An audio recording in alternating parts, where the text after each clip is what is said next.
Studio ಕ್ಲಾಕ್ನಲ್ಲಿ ಸಮಯ ಆಗಿದೆ 4 ಗಂಟೆ 1 ನಿಮಿಷ 2 ಸೆಕೆಂಡ್ಗಳು. ನಾವಿದ್ದೀವಿ ಮಂಗಳವಾರದ ವಿಶೇಷ ಸಿನಿ ದನಿ ಕಾರ್ಯಕ್ರಮದಲ್ಲಿ.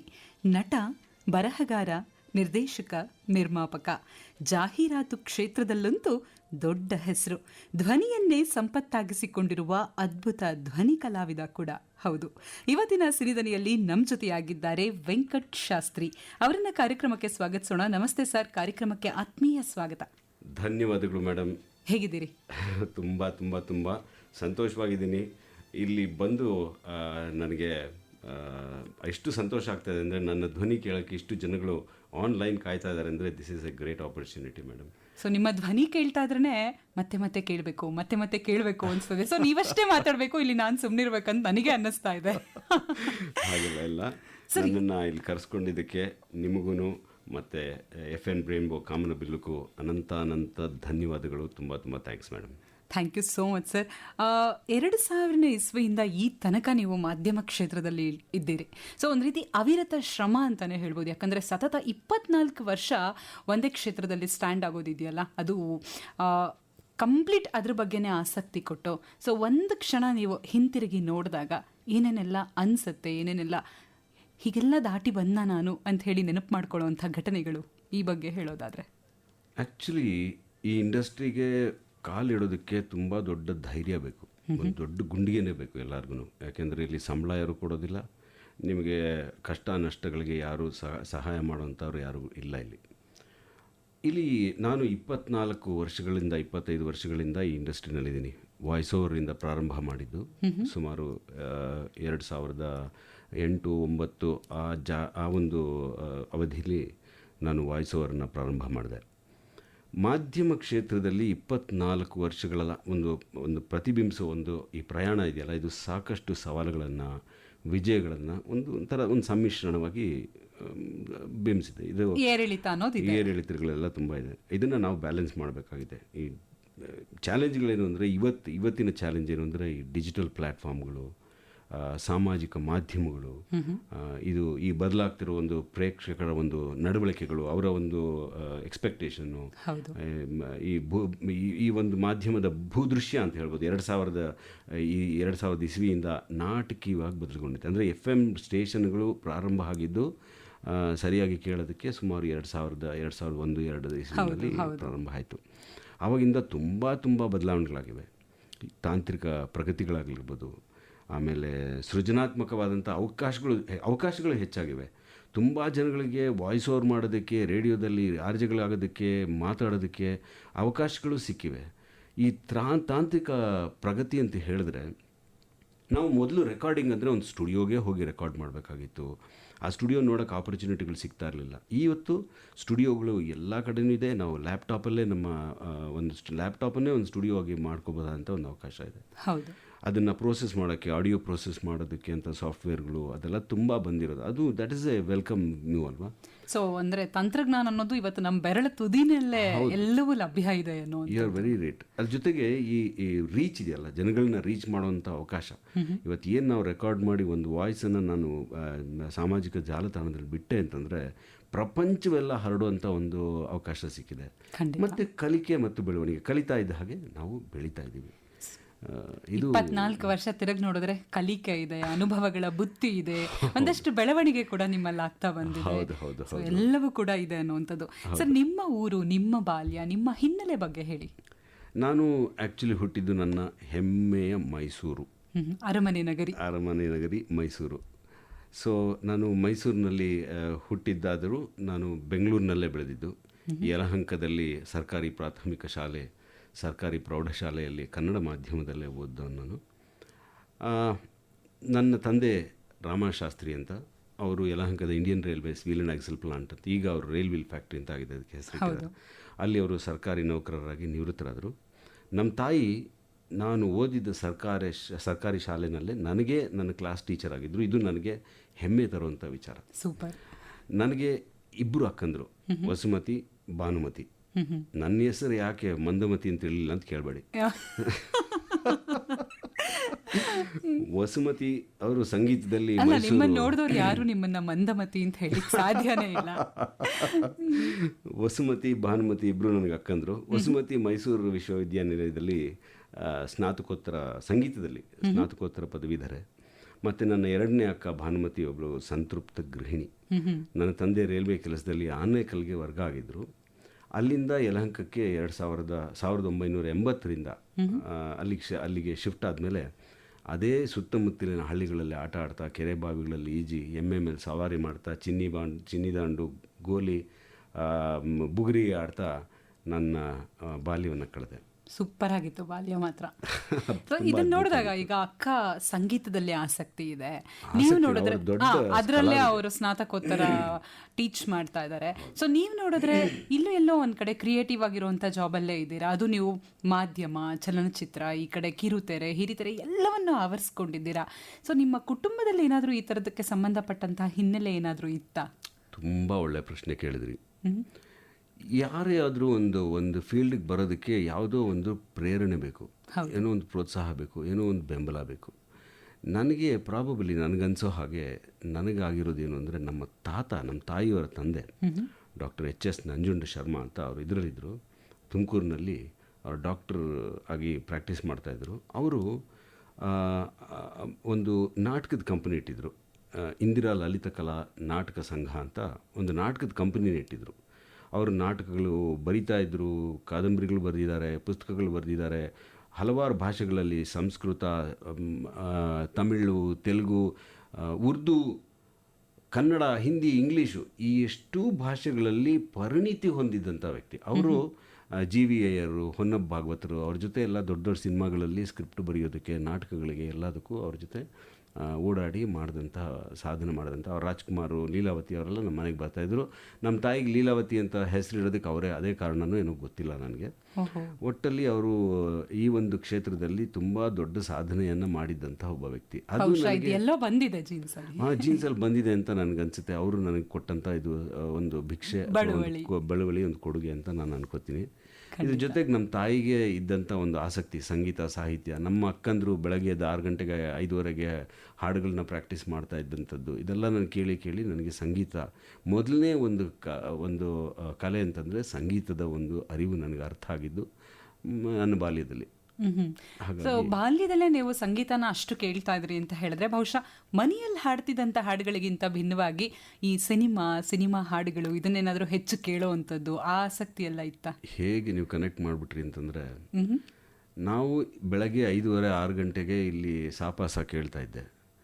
ಇದಾದ ಕ್ಷಣ ಅಂದರೆ 7 ಗಂಟೆ ಅಷ್ಟೊತ್ತಿಗೆ ನಮ್ಮ ARನಲ್ಲಿ ಆಕಾಶವಾಣಿನಲ್ಲಿ ಸಂಗೀತ ಕಾರ್ಯಕ್ರಮ ಬರ್ತಾಯಿತ್ತು. ಸಾಪಾಸ ಹೇಳ್ಕೊಡೋದು ಕಾರ್ಯಕ್ರಮ, ಅದನ್ನು ಕೇಳ್ತಾ ಇದ್ದೆ. ಅದಾದಮೇಲೆ ನ್ಯೂಸ್ ಇರ್ತಾಯಿತ್ತು. ನ್ಯೂಸ್ ಆದಮೇಲೆ 8:30ಗೆ ಸರಿಯಾಗಿ ನಂದನ ಕಾರ್ಯಕ್ರಮ. ಹೌದು, ಈ 8ರಿಂದ 10:30, 11 ಗಂಟೆವರೆಗೂ ಎಕ್ಸ್ಟೆಂಡ್ ಮಾಡಿದ್ರು ಆದಮೇಲೆ ಅಂತ ಕಾಣುತ್ತೆ. ಆ ಒಂದು ಗಂಟೆ ಇದೆಯಲ್ಲ, 8ರಿಂದ 10:30, 11 ಗಂಟೆವರೆಗೆ ಅದ್ಭುತವಾದಂತಹ ಸಮಯ ಅದು. ನಾನು ಎಲ್ಲ ಹಾಡುಗಳು, ಕನ್ನಡದ ಪ್ರತಿಯೊಂದು ಹಾಡುಗಳನ್ನು ಕೇಳಿ ಅಭ್ಯಾಸ ಮಾಡಿಕೊಂಡು ಕಲಿತ್ಕೊಂಡು, ನಾನು ಸ್ಕೂಲ್ಗೆ ನಡ್ಕೊಂಡು ಹೋಗ್ತಾ 4-5 ಕಿಲೋಮೀಟ್ರ್ ಹಾಡಿಕೊಂಡು ಸ್ಕೂಲಲ್ಲೂ ಕೂತ್ಕೊಂಡು ಓದಿದೆ, ಹಾಡುಗಳು ಕೇಳಿಕೊಂಡು ಬಂದ್ಬಿಟ್ಟು ಇಲ್ಲಿ ಮಾಡ್ತಾ ಇದ್ದಂಥದ್ದು. ಸೊ ನಮ್ಮ ತಾಯಿ ಈ ಸಂಗೀತದ ಬಗ್ಗೆ, ಸಾಹಿತ್ಯದ ಬಗ್ಗೆ ನನಗೆ ತುಂಬ ಪ್ರೋತ್ಸಾಹ ಕೊಡ್ತಾಯಿದ್ರು. ಹಾಡುಗಳನ್ನ ಕೇಳೋದಕ್ಕೆ, ಸಾಹಿತ್ಯದ ಬಗ್ಗೆ ಮಾತಾಡ್ತಾಯಿದ್ರು. ಯಾಕೆಂದರೆ ಅವರು ಟೀಚರ್ ಆಗಿದ್ರಲ್ಲ, ಅವರು ನನಗೆ ತುಂಬ ಇದಕ್ಕೆ ತುಂಬ ಸಹಾಯ ಮಾಡಿ ಕಲಿಯೋದಕ್ಕೆ ನನಗೆ ತುಂಬ ಪ್ರೋತ್ಸಾಹ ಕೊಟ್ಟಿದ್ರು. ಹಾಗಿದ್ರೆ ಈ ಸಂಗೀತ, ಸಾಹಿತ್ಯ ಇದ್ರ ಸುತ್ತಾನೇ ಎಲ್ಲೋ ಇದ್ದಂಥ ನಿಮ್ಮ ಕುಟುಂಬದಲ್ಲಿ ನೀವು ಈ BSc ಕಂಪ್ಯೂಟರ್ ಸೈನ್ಸ್ ಕಡೆ ಒಲವು ತೋರಿದ್ಯಾಕೆ? Good question. ಈ 1990ರ ದಶಕ ಇದೆಯಲ್ಲ, ಇದು this has given a magical turn to the entire world. ಹೌದು, ಅದು especially for India and Bangalore. ನಮ್ಮ ಹಲವಾರು ಕಲಾವಿದರು ಆಗಬಹುದಾಗಿದ್ದಂಥ cinematographers, actors, music directors, writers, ಇವ್ರಿಗೆಲ್ಲರೂ IT ಕೊಟ್ಟೋದ್ರು.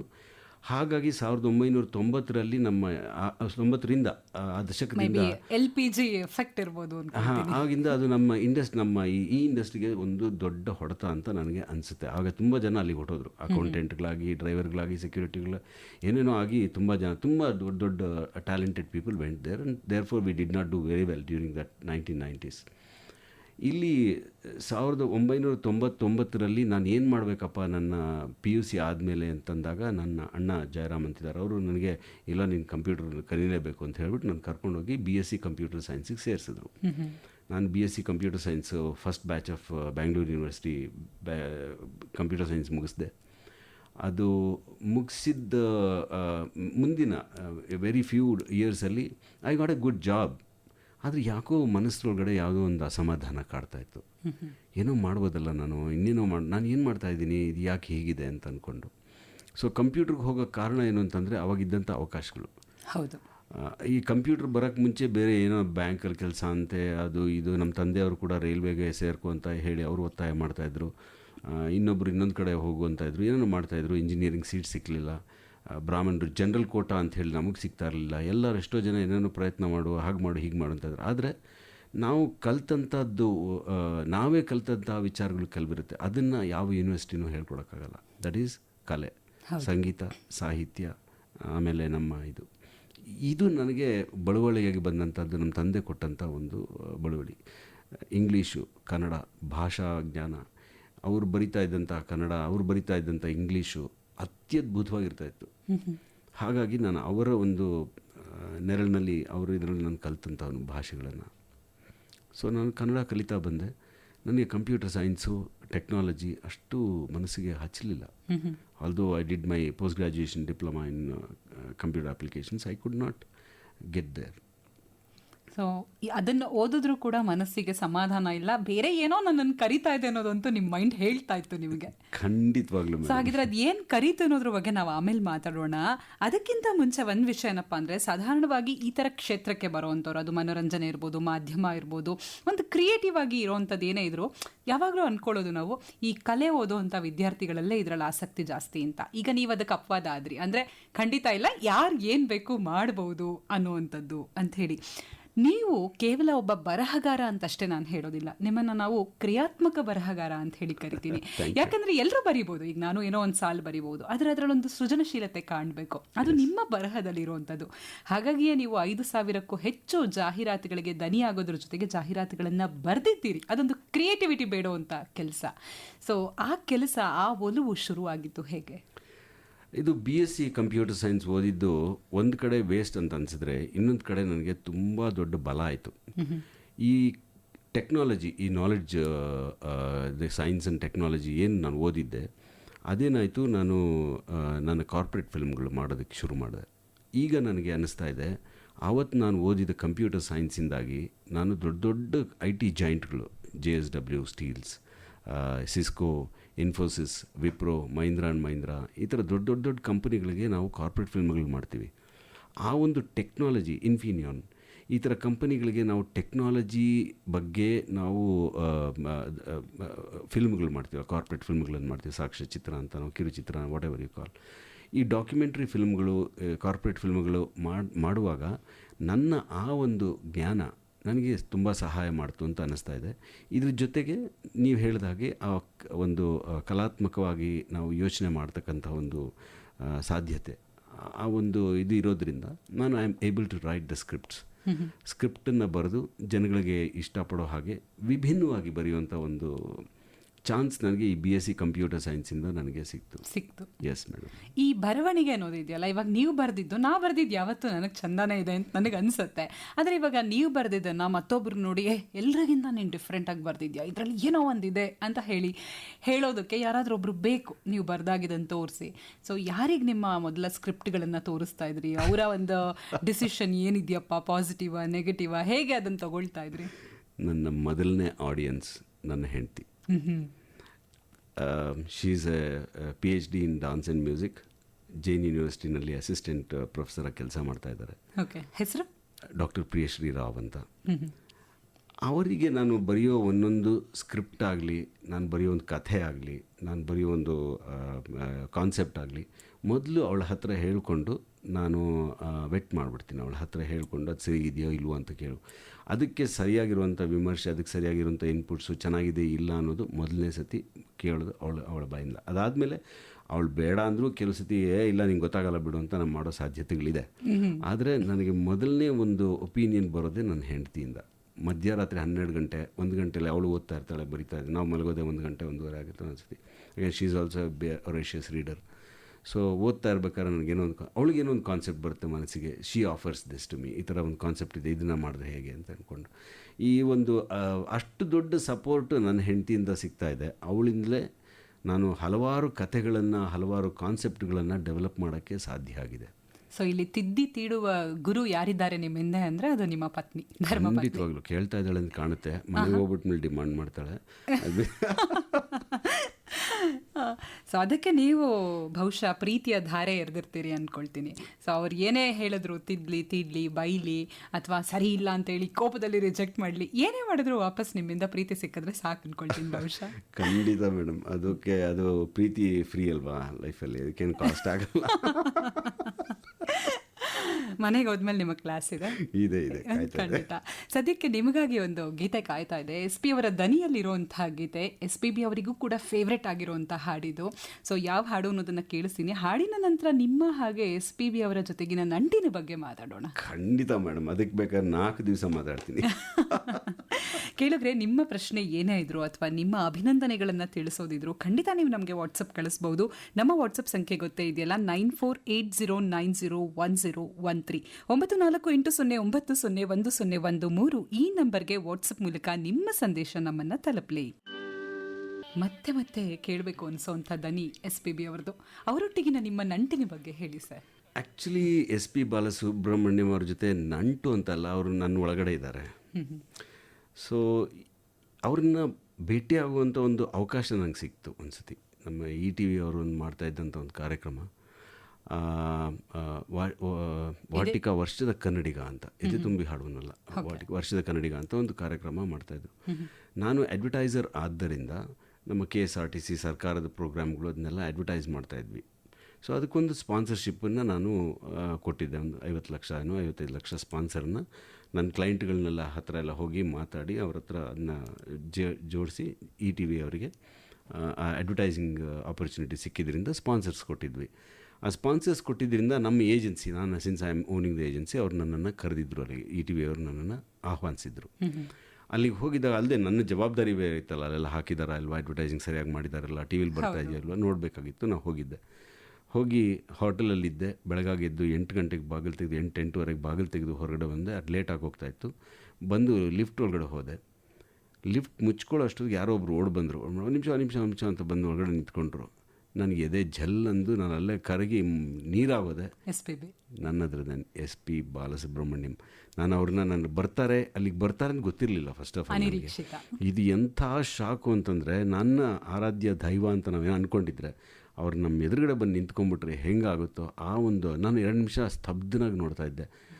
ನೇನೆ SP Balasubrahmanyam Gandhi. I was like taken a back.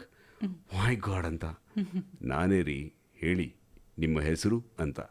So ಅವ್ರ ಹತ್ರ ಮಾತಾಡ್ಬಿಟ್ಟು ಬ್ರೇಕ್ಫಾಸ್ಟ್ ಮುಗಿಸ್ಕೊಂಡು ಆಮೇಲೆ ಅವ್ರ ಜೊತೆ ದಿನ ಪೂರ್ತಿ ಆ ಪ್ರೋಗ್ರಾಮಲ್ಲಿದ್ದು ಶಂಕರ್ ಮಹಾದೇವನ್ ಅವ್ರ ಜೊತೆ ಮಾತಾಡಿ ಎಲ್ಲ ಕಳೆದಂಥ ಕ್ಷಣಗಳನ್ನು ನಾನು ಮರೆಯೋಕ್ಕೆ ಸಾಧ್ಯ ಇಲ್ಲ. ಇದಕ್ಕೆ ನನಗೆ ಆಪರ್ಚುನಿಟಿ ಕೊಟ್ಟಂಥ ಹಲವಾರು ಸ್ನೇಹಿತರಾಗಲಿ, ಚಾನಲ್ನವ್ರಿಗಾಗಲಿ ಅನಂತ ಧನ್ಯವಾದಗಳು. I can remember many opportunities like that. ಹಾಗೆ C. ಅಶ್ವಥ್ ಅವ್ರ ಜೊತೆ ಮತದಾನ ಸಿನಿಮಾಗೆ ವರ್ಕ್ ಮಾಡಿದ್ದು. ತುಂಬ ದೊಡ್ಡ ಮ್ಯೂಸಿಷಿಯನ್ಸ್, ಗುರು ಕಿರಣ್ ಅವ್ರ ಜೊತೆ ನಾವು ರಿದಮ್ ತದ್ದೀಮ್ ಅಂತ ಒಂದು ಪ್ರೋಗ್ರಾಮ್, ಅವ್ರು ನನಗೆ ತುಂಬ ಹಳೆಯ ಸ್ನೇಹಿತ. ಅವ್ರ ಮ್ಯೂಸಿಕ್ ಡೈರೆಕ್ಟರ್ ಆಗೋಕ್ಕೆ ಮುಂಚೆಯಿಂದಲೂ ನಾನು ಅವ್ರ ಪರಿಚಯ. ಅವ್ರ ಜೊತೆ ನಾನು ಮಾಡಿದ್ದಂಥ ಹಲವಾರು ಅರ್ಜುನ್ ಜನ್ಯ ಅವ್ರ ಜೊತೆ ಈ ಸಿನಿಮಾ ಮಾಡ್ದಲ್ಲ, ತುಗ್ಲಕ್ ಅನ್ನೋ ಸಿನಿಮಾ, ಅದರಲ್ಲೆಲ್ಲ. ಸೊ ಹಲವಾರು ಮ್ಯೂಸಿಷಿಯನ್ಸು, ದೊಡ್ಡ ಆ್ಯಕ್ಟರ್ಸ್, ದೊಡ್ಡ ಪ್ರೊಡ್ಯೂಸರ್ಸು, ದೊಡ್ಡ ಆ್ಯಕ್ಟರ್ಸ್ ಜೊತೆ ನಾನು ಮಾಡಿದೆ. ಈ ಒಂದು ಅನುಭವ ಇದೆಯಲ್ಲ SP ಬಾಲಸುಬ್ರಹ್ಮಣ್ಯಂ ಅವ್ರ ಜೊತೆ ನಾನು ಲಿಫ್ಟಲ್ಲಿ ನಾನು ಅವರು ಇಬ್ಬರೇ ಇದ್ದಂಥ ಕ್ಷಣಗಳನ್ನು ನೆನೆಸ್ಕೊಂಡ್ರೆ ಅದೊಂಥರ ಕನಸೇ ಇರಬಹುದು ಅಂತ ಅನ್ಸುತ್ತೆ ನನಗೆ. ಕೇಳ್ತಾ ಇದ್ರೆ ನನಗೆ ಒಂದು ರೋಮಾಂಚನಕಾರಿ ಫೀಲ್ ಸಿಗ್ತಾ ಇದೆ. ಸೊ ಇಂಥದ್ದು ಯಾಕೆ ನನ್ನ ಲೈಫಲ್ಲಿ ಆಗಲಿಲ್ಲ ಅಂಥೇಳಿ ನಂಗೆ ಸ್ವಲ್ಪ ಅಸೂಯೆ ಕೂಡ ಆಗ್ತಾ ಇದೆ. ಈಗ ವಾಪಸ್ ನಾವು ಹೋಗೋಣ. ನೀವೊಂದು ಕಂಪ್ನಿಲಿ ಕೆಲಸ ಮಾಡ್ತಾ ಇದ್ರಿ, ಆದರೂ ಒಳಗಡೆ ಏನೋ ಒಂದು ತುಮುಲ, ಇದು ನನ್ನದಲ್ಲ, ನನಗೇನೋ ಬೇರೆ ಕಾಯ್ತಾ ಇದೆ ಅನ್ನೋದು ನಿಮಗೆ ಆ ಒಂದು ಒಳಗಿನ ಕೂಗು ಯಾವಾಗಲೂ ಕೇಳಿಸ್ತಾ ಇತ್ತು. ಅದಾದ ನಂತರ ಈ ಮಾಧ್ಯಮ ಲೋಕಕ್ಕೆ ನಿಮ್ಮನ್ನು ನೀವು ತೆರೆದುಕೊಳ್ಳೋದಕ್ಕೆ, ಕಿರುತೆರೆ ಹಿರಿತೆರೆಗೆ ನೀವು ದಾಪುಗಾಲ ಹಾಕೋದಕ್ಕೆ ಯಾವುದೋ ಒಂದು ಘಟನೆ ಕಾರಣ ಆಗುತ್ತೆ. ಏನದು ಸರ್? ಇದು I think this is a very interesting question. 1990 97, 98, 99ರಲ್ಲಿ ನಾನು ವಾಯ್ಸ್ ಓವರ್ಗಳು ಮಾಡ್ತಾಯಿದ್ದೆ. ವಾಯ್ಸ್ ಓವರ್ಗಳು ಮಾಡ್ತಾಯಿದ್ದೆ. ವಾಯ್ಸ್ ಓವರ್ ಮಾಡಿ ಡಬ್ಬಿಂಗ್ ಎಲ್ಲ ಮಾಡಿಕೊಂಡು ಏನೋ ಒಂದು ಸ್ವಲ್ಪ ದುಡ್ಡು ಕೊಡ್ತಾಯಿದ್ರು, ಹೇಗೋ ಮ್ಯಾನೇಜ್ ಮಾಡ್ತಾಯಿದ್ದೆ. ನನ್ನ ಕಂಪ್ಯೂಟರ್ ಬ್ಯಾಕ್ಗ್ರೌಂಡ್ ಇದ್ದಿದ್ದರಿಂದ ನನಗೆ ನನ್ನ ಕಸಿನ್ ವತಿಯಿಂದ ಇದರಲ್ಲಿ ದಾವಣಗೆರೆಯಲ್ಲಿ ಒಂದು ಕಂಪ್ಯೂಟರ್ ಟ್ರೈನಿಂಗ್ ಇನ್ಸ್ಟಿಟ್ಯೂಟ್ನಲ್ಲಿ ಕೆಲಸ ಸಿಕ್ತು, ಸೆಂಟರ್ ಹೆಡ್ ಆಗಿ. ಆ ಕೆಲಸ ಮಾಡ್ತಾ ಇದ್ದಾಗ ಏನಾಗ್ತಿತ್ತು, ನಾನು 4ರಿಂದ 5 ಬಿಟ್ವೀನ್ 4 and 5 ನನ್ನ ಸ್ಟೂಡೆಂಟ್ಸು ಇಲ್ಲ, ಸ್ಟಾಫು ಇಲ್ಲ. ಗೌರ್ಮೆಂಟ್ ಆಫೀಸ್ಗಳಿಗೆ ಹೋದರೆ ಗೌರ್ಮೆಂಟ್ ಆಫೀಸ್ಗಳಲ್ಲಿ ಯಾರು ನಮಗೆ ಲೆಕ್ಸಲ್ಲ, ನಾಳೆ ಬನ್ನಿ, ಇವಾಗಲ್ಲ ಅವಾಗ ಬಾಗಲ್ಲ ಅಂತ ಇತ್ತು. ಏನಪ್ಪ ಇದು ಕಾರಣ ಅಂತ ನೋಡಿದ್ರೆ, ಎಲ್ಲರ ಹತ್ರನೂ ಎಲ್ಲರ ಬಾಯಲ್ಲೂ ಕೇಳ್ತಾ ಇದ್ದಿದ್ದು ಒಂದೇ ಒಂದು ಪದ, ಅದರ ಹೆಸರೇ ಮಾಯಾಮೃಗ. ಆ ಮಾಯಾಮೃಗ ಅನ್ನೋ ಒಂದು ಆ ಮೃಗ ಯಾವ ಥರ ನಮ್ಮನ್ನು ಕಾಡ್ಬಿಟ್ಟಿತ್ತು ನಮ್ಮ ಕರ್ನಾಟಕ ರಾಜ್ಯನ ಅಂತಂದರೆ, ಎಲ್ಲರೂ ಅದ್ರ ಹಿಂದೆ ಓಡ್ತಾ ಇದ್ದವ್ರೆ. ಆ ಒಂದು ದೂರದರ್ಶನದಲ್ಲಿ ಬರ್ತಾ ಇದ್ದಂಥ ಕಾರ್ಯಕ್ರಮ 4ರಿಂದ 5 ಗಂಟೆಗೆ, ಅಷ್ಟು ದೊಡ್ಡ ಕಾರ್ಯಕ್ರಮ. ನಾನು ಒಂದು ಕ್ಷಣ ಯೋಚನೆ ಮಾಡಿದೆ, ಇಂಥ ದೊಡ್ಡ ಕಾರ್ಯಕ್ರಮದ ನಿರ್ದೇಶಕ ನನ್ನ ಅತ್ತೆ ಮಗ, ನನ್ನ ಸೋದರ ಅತ್ತೆ ಮಗನಾಗಿರುವಾಗ ಅಂಥವ್ರೊಬ್ಬರನ್ನ ಭೇಟಿ ಆಗುವಂಥ ಒಂದು ಆಪರ್ಚುನಿಟಿ ಸಿಗುತ್ತಾ ಅಂತ ಲಕ್ಷಾಂತರ ಜನ, ಕೋಟ್ಯಾಂತರ ಜನ ಪ್ರಯತ್ನ ಮಾಡ್ತಿದ್ದಾರೆ. ನನಗೆ ಒಂದು ಕಾಲ್ ಅವೇ TN ಸೀತಾರಾಮ್ ಅವರು. ಅವರ ಪಾದ ಸ್ಪರ್ಶ ಮಾಡಬೇಕು. ನಿಜವಾಗ್ಲೂ ಅವ್ರು ಹೇಳಿದ ತಕ್ಷಣ ಒಪ್ಕೊಂಡ್ರು, ಬಾರಪ್ಪ ಅಂತ. ಅವತ್ತಿನ ದಿವಸ 4 ಗಂಟೆಗೆ ನಾನು ಮುಗಿಸ್ದವನು, 6 ಗಂಟೆಗೆ ಹೊರಟೆ. ಇಲ್ಲಿ ಬಂದು ಬೆಳಗಿನ ಜಾವ 6 ಗಂಟೆಗೆ ಹೋಗಿ 8 ಗಂಟೆಗೆ ಅವ್ರ ಸೆಟ್ಟಲ್ಲಿ ಮಾಯಾಮೃಗ ಸೀರಿಯಲ್ ಮಧ್ಯದಲ್ಲಿ, ಸೀರಿಯಲ್ ಆಗಲೇ ಸ್ಟಾರ್ಟ್ ಆಗೋಗಿತ್ತು, ಅರ್ಧ ಆಗೋಗಿತ್ತು. ಮಧ್ಯದಲ್ಲಿ ಹೋಗಿ 200 to 250 ಎಪಿಸೋಡು ಅವ್ರ ಜೊತೆ ನಾನು ವರ್ಕ್ ಮಾಡಿದೆ. ಇದು ನನಗೆ ಸಿಕ್ಕಿದಂಥ ಒಂದು ದೊಡ್ಡ ಆಪರ್ಚುನಿಟಿ. ಇದನ್ನು ನನಗೆ I don't know how many times I have to thank TN Sitaram. ಅವ್ರು ಎಲ್ಲಿದ್ದಾರೋ ಅವ್ರು ಕೇಳ್ತಾ ಇದ್ದರೆ ನನಗೆ I am so happy to thank him. ಬಹುಶಃ ನೀವು ಈ ಮನರಂಜನಾ ಲೋಕಕ್ಕೆ ಕಾಲಿಡೋದಕ್ಕೆ ಬಹುಶಃ ಕಾರಣಕರ್ತರೆ ಅವರು. ಖಂಡಿತವಾಗ್ಲೂ ಇದ್ರ ಬಗ್ಗೆ 2 ಮಾತೇ ಇಲ್ಲ. ಅವರೊಂದು ಯೂನಿವರ್ಸಿಟಿ, ಅವ್ರಿಗೆ ಎಲ್ಲ ಆಪರ್ಚುನಿಟೀಸ್ ಯಾರ್ಯಾರು ಕೊಟ್ಟಿದ್ದಾರೋ ಎಲ್ಲರನ್ನೂ ಉತ್ತುಂಗಕ್ಕೆ ಹೋಗಿರೋರು. ಹೌದು. ಸೊ ಅವ್ರ ಹತ್ರ ನಾನು ಕೆಲಸ ಮಾಡೋದು ಕಷ್ಟ, ಮಾಡಿ ಸಾಧನೆ ಮಾಡಿದ್ರೆ ಅದನ್ನ ಹ್ಯಾಂಡಲ್ ಮಾಡೋದೇ ಕಷ್ಟ. ಗುರುಪ್ರಸಾದ್ ಇರ್ಬೋದು. ಏನು ಕೆಲಸ ಮಾಡ್ತಾ ಇದ್ರಿ ನೀವು? ಮಾಯಾಮೃಗದಲ್ಲಿ ನನ್ನ ಅಸಿಸ್ಟೆಂಟ್ ಡೈರೆಕ್ಟರಾಗಿ ಅವ್ರ ಹತ್ರ ಸೇರಿಕೊಂಡು, that was my first experience. That was my first opportunity. ಅಂದರೆ ಫಿಕ್ಷನ್ನಲ್ಲಿ ಕೆಲಸ ಮಾಡುವಂಥ ಒಂದು ಆಪರ್ಚುನಿಟಿ ಸಿಕ್ಕಿದ್ದೆ TN ಸೀತಾರಾಮ್ ಅವರಿಂದ. ಅವರು ನನಗೆ ನಿರ್ದೇಶನದಲ್ಲಿ, ಫಿಕ್ಷನ್ನಲ್ಲಿ ಹೇಗೆ ಸ್ಕ್ರಿಪ್ಟಿಂಗ್ ಹೇಗೆ ಮಾಡಬೇಕು, ಏರುಪೇರುಗಳನ್ನ ಹೆಂಗೆ ಮಾಡಬೇಕು, ಅದನ್ನು ಕಟ್ ಮಾಡೋದು ಹೆಂಗೆ, ಶಾರ್ಟ್ ಡಿವಿಷನ್ ಹೇಗೆ, ಲೈಟಿಂಗ್ ಹೇಗೆ, ಡಬ್ಬಿಂಗ್ ಹೇಗಿರುತ್ತೆ ಅನ್ನೋ ಒಂದು ಲೈವ್ ಆಗಿ ನನಗೆ ಪರಿಚಯ ಮಾಡಿಸ್ಕೊಟ್ಟಿದ್ದವರು TN ಸೀತಾರಾಮ್ ಅವರು. ಸೊ ಅಲ್ಲಿಂದ ನಿಮ್ಮ ಜರ್ನಿ ಸ್ಟಾರ್ಟ್ ಆಯಿತು ಮಾಧ್ಯಮ ಲೋಕದ ಜೊತೆ. ಹೌದು. ಸೊ ಈಗ ಮಾಯಾಮೃಗ ಮುಗೀತು, ನಂತರದ್ದೇನು? ಕರೆಕ್ಟ್. ಮಾಯಾಮೃಗ ಆದಮೇಲೆ ದಶಾವತಾರ ಅಂತ ಒಂದು ಸೀರೀಸ್ ಮಾಡಿದ್ವಿ. ಅದೊಂದು ಕಾಮಿಡಿ ಸೀರೀಸ್, ಅದ್ಭುತವಾಗಿರುವಂಥ ಕಾಮಿಡಿ ಸೀರೀಸ್. ಅದರೊಳಗಡೆ ನಾನು ಡೈರೆಕ್ಷನ್ಗೆ ಹೋಗಲಿಲ್ಲ, ಪ್ರೊಡಕ್ಷನ್ ಮಾಡಿದೆ. ನಾನು ಪ್ರೊಡಕ್ಷನ್ ಕೋಆರ್ಡಿನೇಟರ್ ಆಗಿದ್ದೆ. ಪ್ರೊಡಕ್ಷನ್ ಮ್ಯಾನೇಜರ್ಗಳು ಎಂತಿರ್ತಾರೆ, ಅವರೆಲ್ಲ ವ್ಯವಸ್ಥೆ ಮಾಡ್ತಾರೆ. ನನ್ನ ರೋಲ್ ಏನಾಗಿತ್ತಪ್ಪ ಅಂತಂದರೆ, ನಾಳೆ ಏನು ಶೂಟಿಂಗು, ನಾಳೆ ಶೂಟಿಂಗಿಗೆ ಏನೇನು ಬೇಕು ಅಂತ ನಿರ್ದೇಶಕರಿಂದ, ಆರ್ಟಿಸ್ಟ್ಗಳಿಂದ ಎಲ್ಲ ಲಿಸ್ಟ್ ತೊಗೊಂಡು, ಟೆಕ್ನಿಷಿಯನ್ಗಳಿಂದ ಲಿಸ್ಟ್ ತೊಗೊಂಡೋಗಿ ಪ್ರೊಡಕ್ಷನ್ ಮ್ಯಾನೇಜರ್ ಕೊಟ್ಬಿಟ್ಟು ಇದಿಷ್ಟೊತ್ತಿಗೆ ಆಗಬೇಕು, ಇದಾಗಬೇಕು ಅಂತ ಹೇಳೋದು ನನ್ನ ಕರ್ತವ್ಯವಾಗಿತ್ತು. ನಾನೆಲ್ಲ ಪ್ರೊಡಕ್ಷನನ್ನು ಕರೆಕ್ಟಾಗಿ ಬೆಳಗ್ಗೆ ಇಷ್ಟೊತ್ತಿಗೆ ಬರ್ತಾರೆ, ಡೈರೆಕ್ಟರ್ ಇಷ್ಟೊತ್ತಿಗೆ ಬರ್ತಾರೆ, ಸ್ಕ್ರಿಪ್ಟ್ ಇಲ್ಲಿ ಸಿಗುತ್ತೆ, ಇಷ್ಟೊತ್ತಿಗೆ ತೊಗೊಂಬರ್ತಾರೆ, ಇದು ಈ ಥರ ಜಾಗದಲ್ಲಿ ಶೂಟಿಂಗ್ ನಡೆಯುತ್ತೆ, ಈ ವಿಚಾರಗಳನ್ನೆಲ್ಲ ನಾನು ನಮ್ಮ ಆರ್ಟಿಸ್ಟ್ಗಳಿಗೆ ಇಲ್ಲ ಟೆಕ್ನಿಷಿಯನ್ಗಳಿಗೆ ಎಲ್ಲ ಹೇಳಬೇಕಾಗಿತ್ತು. ಕೋಆರ್ಡಿನೇಷನ್ ಕೆಲಸ. ಇಲ್ಲೊಂದು ಪ್ರಶ್ನೆ ಕಾಡ್ತಾ ಇರೋದೇನು ಗೊತ್ತಾ, ಅಪ್ಪ ಕೇಂದ್ರ ಸರ್ಕಾರದ ಉದ್ಯಮಿ, ಅಮ್ಮ ರಾಜ್ಯ ಸರ್ಕಾರದ ನೌಕರಿಯಲ್ಲಿದ್ದಂಥವ್ರು. ಈ ಮಧ್ಯೆ ಮಗ ಇನ್ನೆಲ್ಲ ಒಂದು ಅತಂತ್ರ ಸ್ಥಿತಿಗೆ ಹೋಗ್ಬಿಡ್ತಾನ ಅನ್ನೋ ನೋವು ಅವ್ರನ್ನ ಕಾಡ್ತಿರ್ಲಿಲ್ವಾ ಆ ಕ್ಷಣದಲ್ಲಿ? ಖಂಡಿತವಾಗ್ಲೂ ಅವ್ರಿಗೆ ಕಾಡ್ತಾ ಇತ್ತು. ಯಾಕೆಂದರೆ ಆಗ ನಾನು ಹೇಳ್ದಂಗೆ 1990s ನನ್ನ ಕ್ಲಾಸ್ಮೇಟ್ಗಳೆಲ್ಲ ಒಳ್ಳೊಳ್ಳೆ ಹುದ್ದೆಗೆ ಹೋದರು, ವಿದೇಶಗಳಿಗೆ ಹೋದರು, ಹಣ ಹೆಸರು ಎಲ್ಲ ಸಂಪಾದಿಸಿ ಈಗಲೂ ದೊಡ್ಡ ದೊಡ್ಡ ಹುದ್ದೆಗಳಲ್ಲಿ, ಒಂದು ಡೈರೆಕ್ಟರ್ಗಳಾಗಲಿ ದೊಡ್ಡ ದೊಡ್ಡ ಕಂಪ್ನಿಗಳಲ್ಲಿ ನ್ಯೂಯಾರ್ಕಲ್ಲಿ ಅಲ್ಲಿ ಎಲ್ಲ ಇದ್ದಾರೆ. ಅವ್ರೂ ಕೇಳ್ತಾ ಇರ್ಬೋದು ಕಾರ್ಯಕ್ರಮ. ಸೊ ಅವ್ರ ಹತ್ರನೂ ಹಂಚ್ಕೊಂಡು ಅವರೆಲ್ಲ ಕೇಳ್ತಾ ಇದ್ದಾರೆ. ನನ್ನ ಸ್ನೇಹಿತರು, ನನ್ನ ಕ್ಲಾಸ್ಮೇಟ್ಗಳೆಲ್ಲರೂ ಒಳ್ಳೊಳ್ಳೆ ಹುದ್ದೆನಲ್ಲಿ, ಸಾಫ್ಟ್ವೇರ್ನಲ್ಲಿ ಎಲ್ಲ ಇದ್ದಾರೆ. ಇದು ತುಂಬ ಹೆಮ್ಮೆ ತರುವಂಥ ವಿಚಾರ. ಇದನ್ನು ಮಾಡ್ತಾ ಇದ್ದಾಗ ನಾನು ಯಾವುದೋ ಅಡ್ವರ್ಟೈಸಿಂಗಲ್ಲೋ ಫಿಲ್ಮ್ ಮೇಕಿಂಗಲ್ಲೋ ಇನ್ನೆಲ್ಲ ಹೊಟ್ಟೋಗ್ತಾ ಇದ್ದೀನಲ್ಲ, ಏನಾಗುತ್ತೋ ಇಲ್ವೋ ಅನ್ನೋಂಥ ಒಂದು ಭಯ ಕಾಡ್ತಾ ಇತ್ತು ಅವ್ರಿಗೆಲ್ಲ. ಒಂದು 4-5 ಸತಿ ಕೇಳಿ ಪ್ರಯತ್ನ ಮಾಡಿದ್ರು. ಆದರೆ ಅವರ ಒಂದು ಕಾನ್ಫಿಡೆನ್ಸ್, ನನ್ನ ಮೇಲಿದ್ದಂಥ ಒಂದು ಕಾನ್ಫಿಡೆನ್ಸ್ ಇದೆಯಲ್ಲ, ಇವನೇನೋ ಒಂದು ಮಾಡ್ತಾನೆ, ಇವನೇನೋ ಒಂದು ಸಾಧಿಸ್ತಾನೆ ಅನ್ನೋ ಒಂದು ಕಾನ್ಫಿಡೆನ್ಸ್ ನನ್ನ ಮೇಲೆ ಇತ್ತಲ್ಲ, ಅದರಿಂದಾಗಿ ನಾನು ಇವತ್ತು ಇಲ್ಲಿವರೆಗೆ ಬಂದಿದ್ದೇನೆ ಮೇಡಮ್.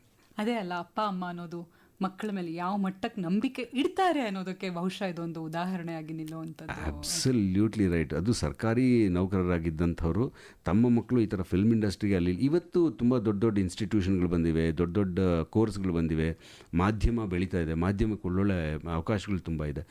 ಆವತ್ತಿನ ದಿನಕ್ಕೆ ನಾನು ಬಂದಾಗ 24-25 ವರ್ಷಗಳ ಹಿಂದೆ ಯಾವುದು ಇನ್ಸ್ಟಿಟ್ಯೂಟ್ಗಳಿರಲಿಲ್ಲ, ಕೋರ್ಸ್ಗಳಿರಲಿಲ್ಲ, ಇಂಡಸ್ಟ್ರಿಯ ಗ್ಯಾರಂಟಿ ಇರಲಿಲ್ಲ, ಗೊತ್ತೇನಿರಲಿಲ್ಲ, ಏನಾಗುತ್ತೆ ಮುಂದೆ ಅಂತ ಗೊತ್ತಿರಲಿಲ್ಲ.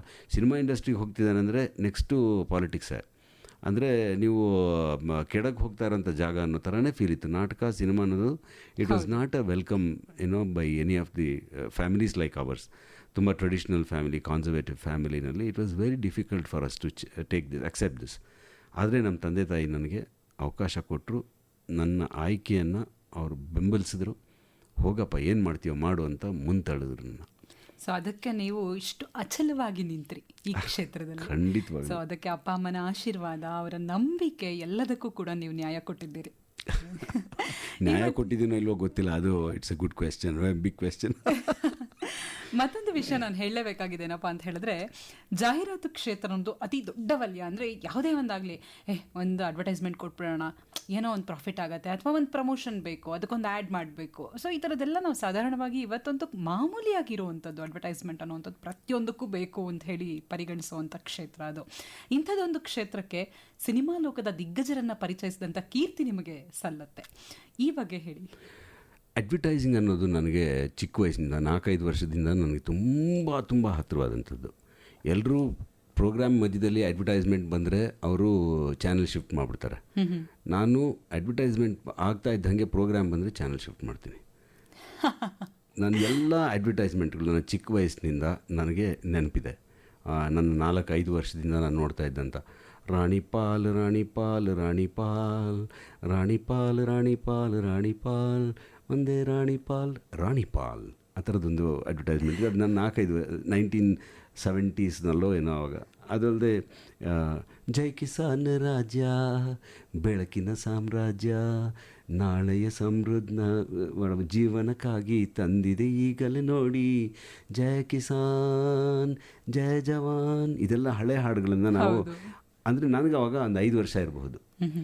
ಆಗಲಿಂದ ನಾನು ಪ್ರತಿಯೊಂದು ಅಡ್ವರ್ಟೈಸ್ಮೆಂಟ್ಗಳನ್ನು ರೇಡಿಯೋದಲ್ಲಿ, ಟಿ ವಿನಲ್ಲಿ ನೋಡ್ತಾ ಇದ್ದೀನಿ. ನಾನು ಒಂದು ಅಡ್ವರ್ಟೈಸ್ಮೆಂಟು ಮಿಸ್ ಮಾಡಿಲ್ಲ. ನನಗೆ ಪ್ರತಿಯೊಂದು ಒಂದು 50,000 ಅಡ್ವರ್ಟೈಸ್ಮೆಂಟ್ಗಳು ನನಗೆ ಜ್ಞಾಪಕ ಇರಬಹುದು. ಅಷ್ಟು ನನಗೆ ಅಡ್ವರ್ಟೈಸ್ಮೆಂಟ್ಗಳ ಬಗ್ಗೆ ಒಲವಿತ್ತು, ಆಸಕ್ತಿ ಇತ್ತು. ಅದನ್ನು ನಾನು ಮುಂದುವರಿಸ್ಕೊಂಡು ಬಂದೆ, ಅಡ್ವರ್ಟೈಸಿಂಗ್ ಫೀಲ್ಡಿಗೆ ಬಂದೆ. ನಾನು ಕನಸು ಕಾಣ್ತಾ ಇದ್ದಂಥದ್ದು, ನಾನು ಕ್ಯಾಮ್ರಾ ಹಿಂದ್ಗಡೆ ನಿಂತ್ಕೊಂಡು ಅಡ್ವರ್ಟೈಸ್ಮೆಂಟ್ನ ಶೂಟ್ ಮಾಡಬೇಕು ಅಂತ 10 ವರ್ಷ, ನನಗೆ 10 ವರ್ಷದ ವಯಸ್ಸು. ಆಗಲಿಂದಲೂ ನನಗೆ ಆಸೆ ಇತ್ತು. ಅದನ್ನು ನಾನು ಸಾಧಿಸಿದೆ ಅಂತ ಹೇಳೋಕ್ಕಾಗಲ್ಲ, ಇಲ್ಲಿಗೆ ಬಂದು ಸೇರಿದ್ದೀನಿ.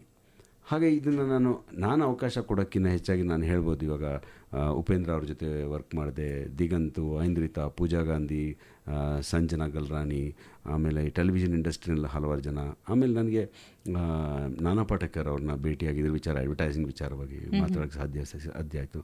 ಹಾಗೆ ಪುನೀತ್ ರಾಜ್ಕುಮಾರ್ ಅವರು, ಎಲ್ಲದಕ್ಕಿಂತ ದೊಡ್ಡ ವಿಚಾರ ಅಂದರೆ ಪುನೀತ್ ರಾಜ್ಕುಮಾರ್ ಅವ್ರು ಕರೆಸಿ ನನ್ನ ಹತ್ರ ಒಂದು ಅಡ್ವರ್ಟೈಸಿಂಗ್ ವಿಚಾರವಾಗಿ ಮಾತಾಡಿ ಅವ್ರನ್ನ ನಾನು ಕಾಸ್ಟ್ ಮಾಡಬೇಕು ಅಂತ ಒಂದು 15 ದಿವಸದಲ್ಲಿ ನಾನು ಅವ್ರನ್ನ ಕಳ್ಕೊಂಡ್ವಿ. ಅವ್ರ ಹತ್ರನೂ ಮಾತಾಡಿದ್ವಿ. ಹಾಗಾಗಿ ಹಲವಾರು ಜನಗಳನ್ನ ನಾನು ಇಂಡಸ್ಟ್ರಿಗೆ ಬಳಸ್ಕೊಂಡೆ. ಅವ್ರಿಗೆ ನಾನು ಅವಕಾಶ ಕೊಡಲಿಲ್ಲ, ಇದು ದೊಡ್ಡ ಮಾತಾಗುತ್ತೆ. ಅವರು ನನಗೆ ಅವ್ರ ಜೊತೆ ವರ್ಕ್ ಮಾಡೋಕ್ಕೆ ಒಂದು ಅವಕಾಶ ಕೊಟ್ಟರು ಅಂತ ಹೇಳ್ಬೋದು. ಸೊ ಇದಕ್ಕೆ ಇವ್ರಿಗೆಲ್ಲರಿಗೂ ನಾನು ಚಿರಋಣಿಯಾಗಿರ್ತೀನಿ. ಎಲ್ಲ ನಮ್ಮ ಸ್ಟಾರ್ಸು, ಇಷ್ಟು ದೊಡ್ಡ ಸ್ಟಾರ್ಸ್ ಆದ್ರೂ ನನ್ನನ್ನು ಪರಿಗಣಿಸಿ ಕೊಟ್ಟಿದ್ದಾರೆ, ನನ್ನ ರಿಕ್ವೆಸ್ಟನ್ನು ಬಂದಿದ್ದಾರೆ. ದಿ ವ್ಯೂ ಫೈಂಡರ್ ಏನಿದು? Good question. The view finder, ಇದು ವ್ಯೂ ಫೈಂಡರ್ ಅನ್ನೋದು ಒಂದು single word. Single view finder ಅಂದರೆ ಕ್ಯಾಮ್ರಾದಾಗೆ ಅಟ್ಯಾಚ್ ಆಗಿರುವಂಥ ಐ ಪೀಸು. ನೀವು ಎಲ್ಲ ಕ್ಯಾಮ್ರಾದಲ್ಲಿ ನೋಡ್ತಿರಲ್ಲ ಲೆನ್ಸನ್ನು, ಅದನ್ನು ನೋಡುವಂಥ ಒಂದು ಆಬ್ಜೆಕ್ಟ್ ಇರುತ್ತಲ್ಲ, ಅದಕ್ಕೆ ಹೆಸರು ಒಂದು ಪಾರ್ಟಿಗೆ ವ್ಯೂ ಫೈಂಡರ್ ಅಂತ. It's a single word. ನನ್ನದು ದ ವ್ಯೂ ಫೈಂಡರ್, 3 ಪದಗಳು. ನಾನು ವ್ಯೂವನ್ನು ಹುಡುಕಿ ಕೊಡ್ತೇನೆ, ಅಂದರೆ ನೋಡಬೇಕಾದಂಥ ದೃಷ್ಟಿಕೋನವನ್ನು ಕೊಡ್ತೇನೆ ಅಂತಕ್ಕಂಥ ಒಂದು ಭರವಸೆ ಜನಗಳಿಗೆ ಕೊಡ್ತಾ ಇದ್ದೀನಿ. ಸೊ ಇದನ್ನು ಎಕ್ಸ್ಪ್ಲೈನ್ ಮಾಡಿ ನನ್ನ ಒಂದು ಅಡ್ವರ್ಟೈಸಿಂಗ್ ಏಜೆನ್ಸಿನಲ್ಲಿ ನಾವು ಮಾಡೋವಂಥ ಪ್ರೊಡಕ್ಷನ್ಗಳಲ್ಲಿ ನಾವು ಮಾಡೋವಂಥ ಒಂದು ಪ್ರೊಡಕ್ಷನ್ ವ್ಯಾಲ್ಯೂ ಏನು ಎಕ್ಸ್ಟ್ರಾ ಆ್ಯಡ್ ಮಾಡ್ತೀವಿ, ಅದರ ಬಗ್ಗೆ ನನಗೆ ಅಪಾರವಾದಂಥ ಒಂದು ನಂಬಿಕೆ ಇದೆ, ಒಂದು ಅಭಿಮಾನ ಇದೆ, ವಿಶ್ವಾಸ ಇದೆ. ಸೊ ನಾನು ಅದಕ್ಕೆ ವ್ಯೂ ಫೈಂಡರ್ ಅಂತ ಹೆಸರಿಟ್ಟು ಬೆಂಗಳೂರಿನಲ್ಲಿ ಪ್ರಾರಂಭ ಮಾಡಿದೆ. ಏನೆಲ್ಲ ಕೆಲಸಗಳನ್ನು ಕಟ್ಟಿಕೊಡುತ್ತೆ ವ್ಯೂ ಫೈಂಡರ್?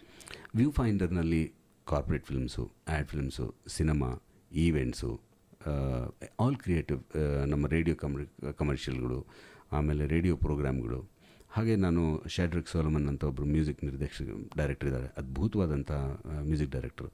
ಅವ್ರ ಜೊತೆ ನಾನು ಪಾರ್ಟ್ನರ್ ಆಗಿ ನಾವು ಸ್ಟುಡಿಯೋ ಇಟ್ಕೊಂಡಿದ್ದೀನಿ. ಅವರು ಸಂಗೀತ, ಅದ್ಭುತವಾಗಿರೋಂಥ ಸಂಗೀತ ವಿಶ್ವದಾದ್ಯಂತ ಹೋಗಿ ಪರ್ಫಾರ್ಮ್ ಮಾಡಿ ಬರ್ತಾರೆ. ಐ ಥಿಂಕ್ ಅವ್ರದ್ದು ಪ್ರೋಗ್ರಾಮ್ ಬಂದಿತ್ತು ಅಂತ ಕಾಣ್ತಾ ಹೋದು ಒಂದು 15 ದಿವಸದಿಂದ. ಅಷ್ಟು ದೊಡ್ಡ ಮ್ಯೂಸಿಷಿಯನ್ನು. ಅವ್ರ ಜೊತೆ ನಾನು ನನ್ನ ಒಂದು ಸ್ಟುಡಿಯೋ ಇಟ್ಕೊಂಡಿದ್ದೀನಿ. ಅದರಲ್ಲಿ ವೀಡಿಯೋ ಮಾಡ್ತೀವಿ, ವೀಡಿಯೋ ಎಡಿಟಿಂಗ್ ಮಾಡ್ತೀವಿ, ಎಲ್ಲ ಥರದ ವೀಡಿಯೋ ಪ್ರೊಡಕ್ಷನ್ ನಾವು ಮಾಡ್ತೀವಿ, including cinema. That's something that's going to happen. Okay, cinema ಅಂತ ಹೇಳಿದ್ರೆ ಈಗ ಸಿನಿಮಾಕ್ಕೂ ಮುಂಚೆ ನೀವು ಕಿರುತೆರೆಯಲ್ಲಿ ಸಾಕಷ್ಟು ಅನುಭವಗಳನ್ನು ಪಡ್ಕೊಂಡ್ರಿ. ಅದು ನೀವು ನಿರ್ಮಾಣ ಸಂಯೋಜಕರಾಗಿ ಕೆಲಸ ಮಾಡಿದ್ರಿ, ಸಹ ನಿರ್ದೇಶಕರಾಗಿ ಕೆಲಸ ಮಾಡಿದ್ರಿ.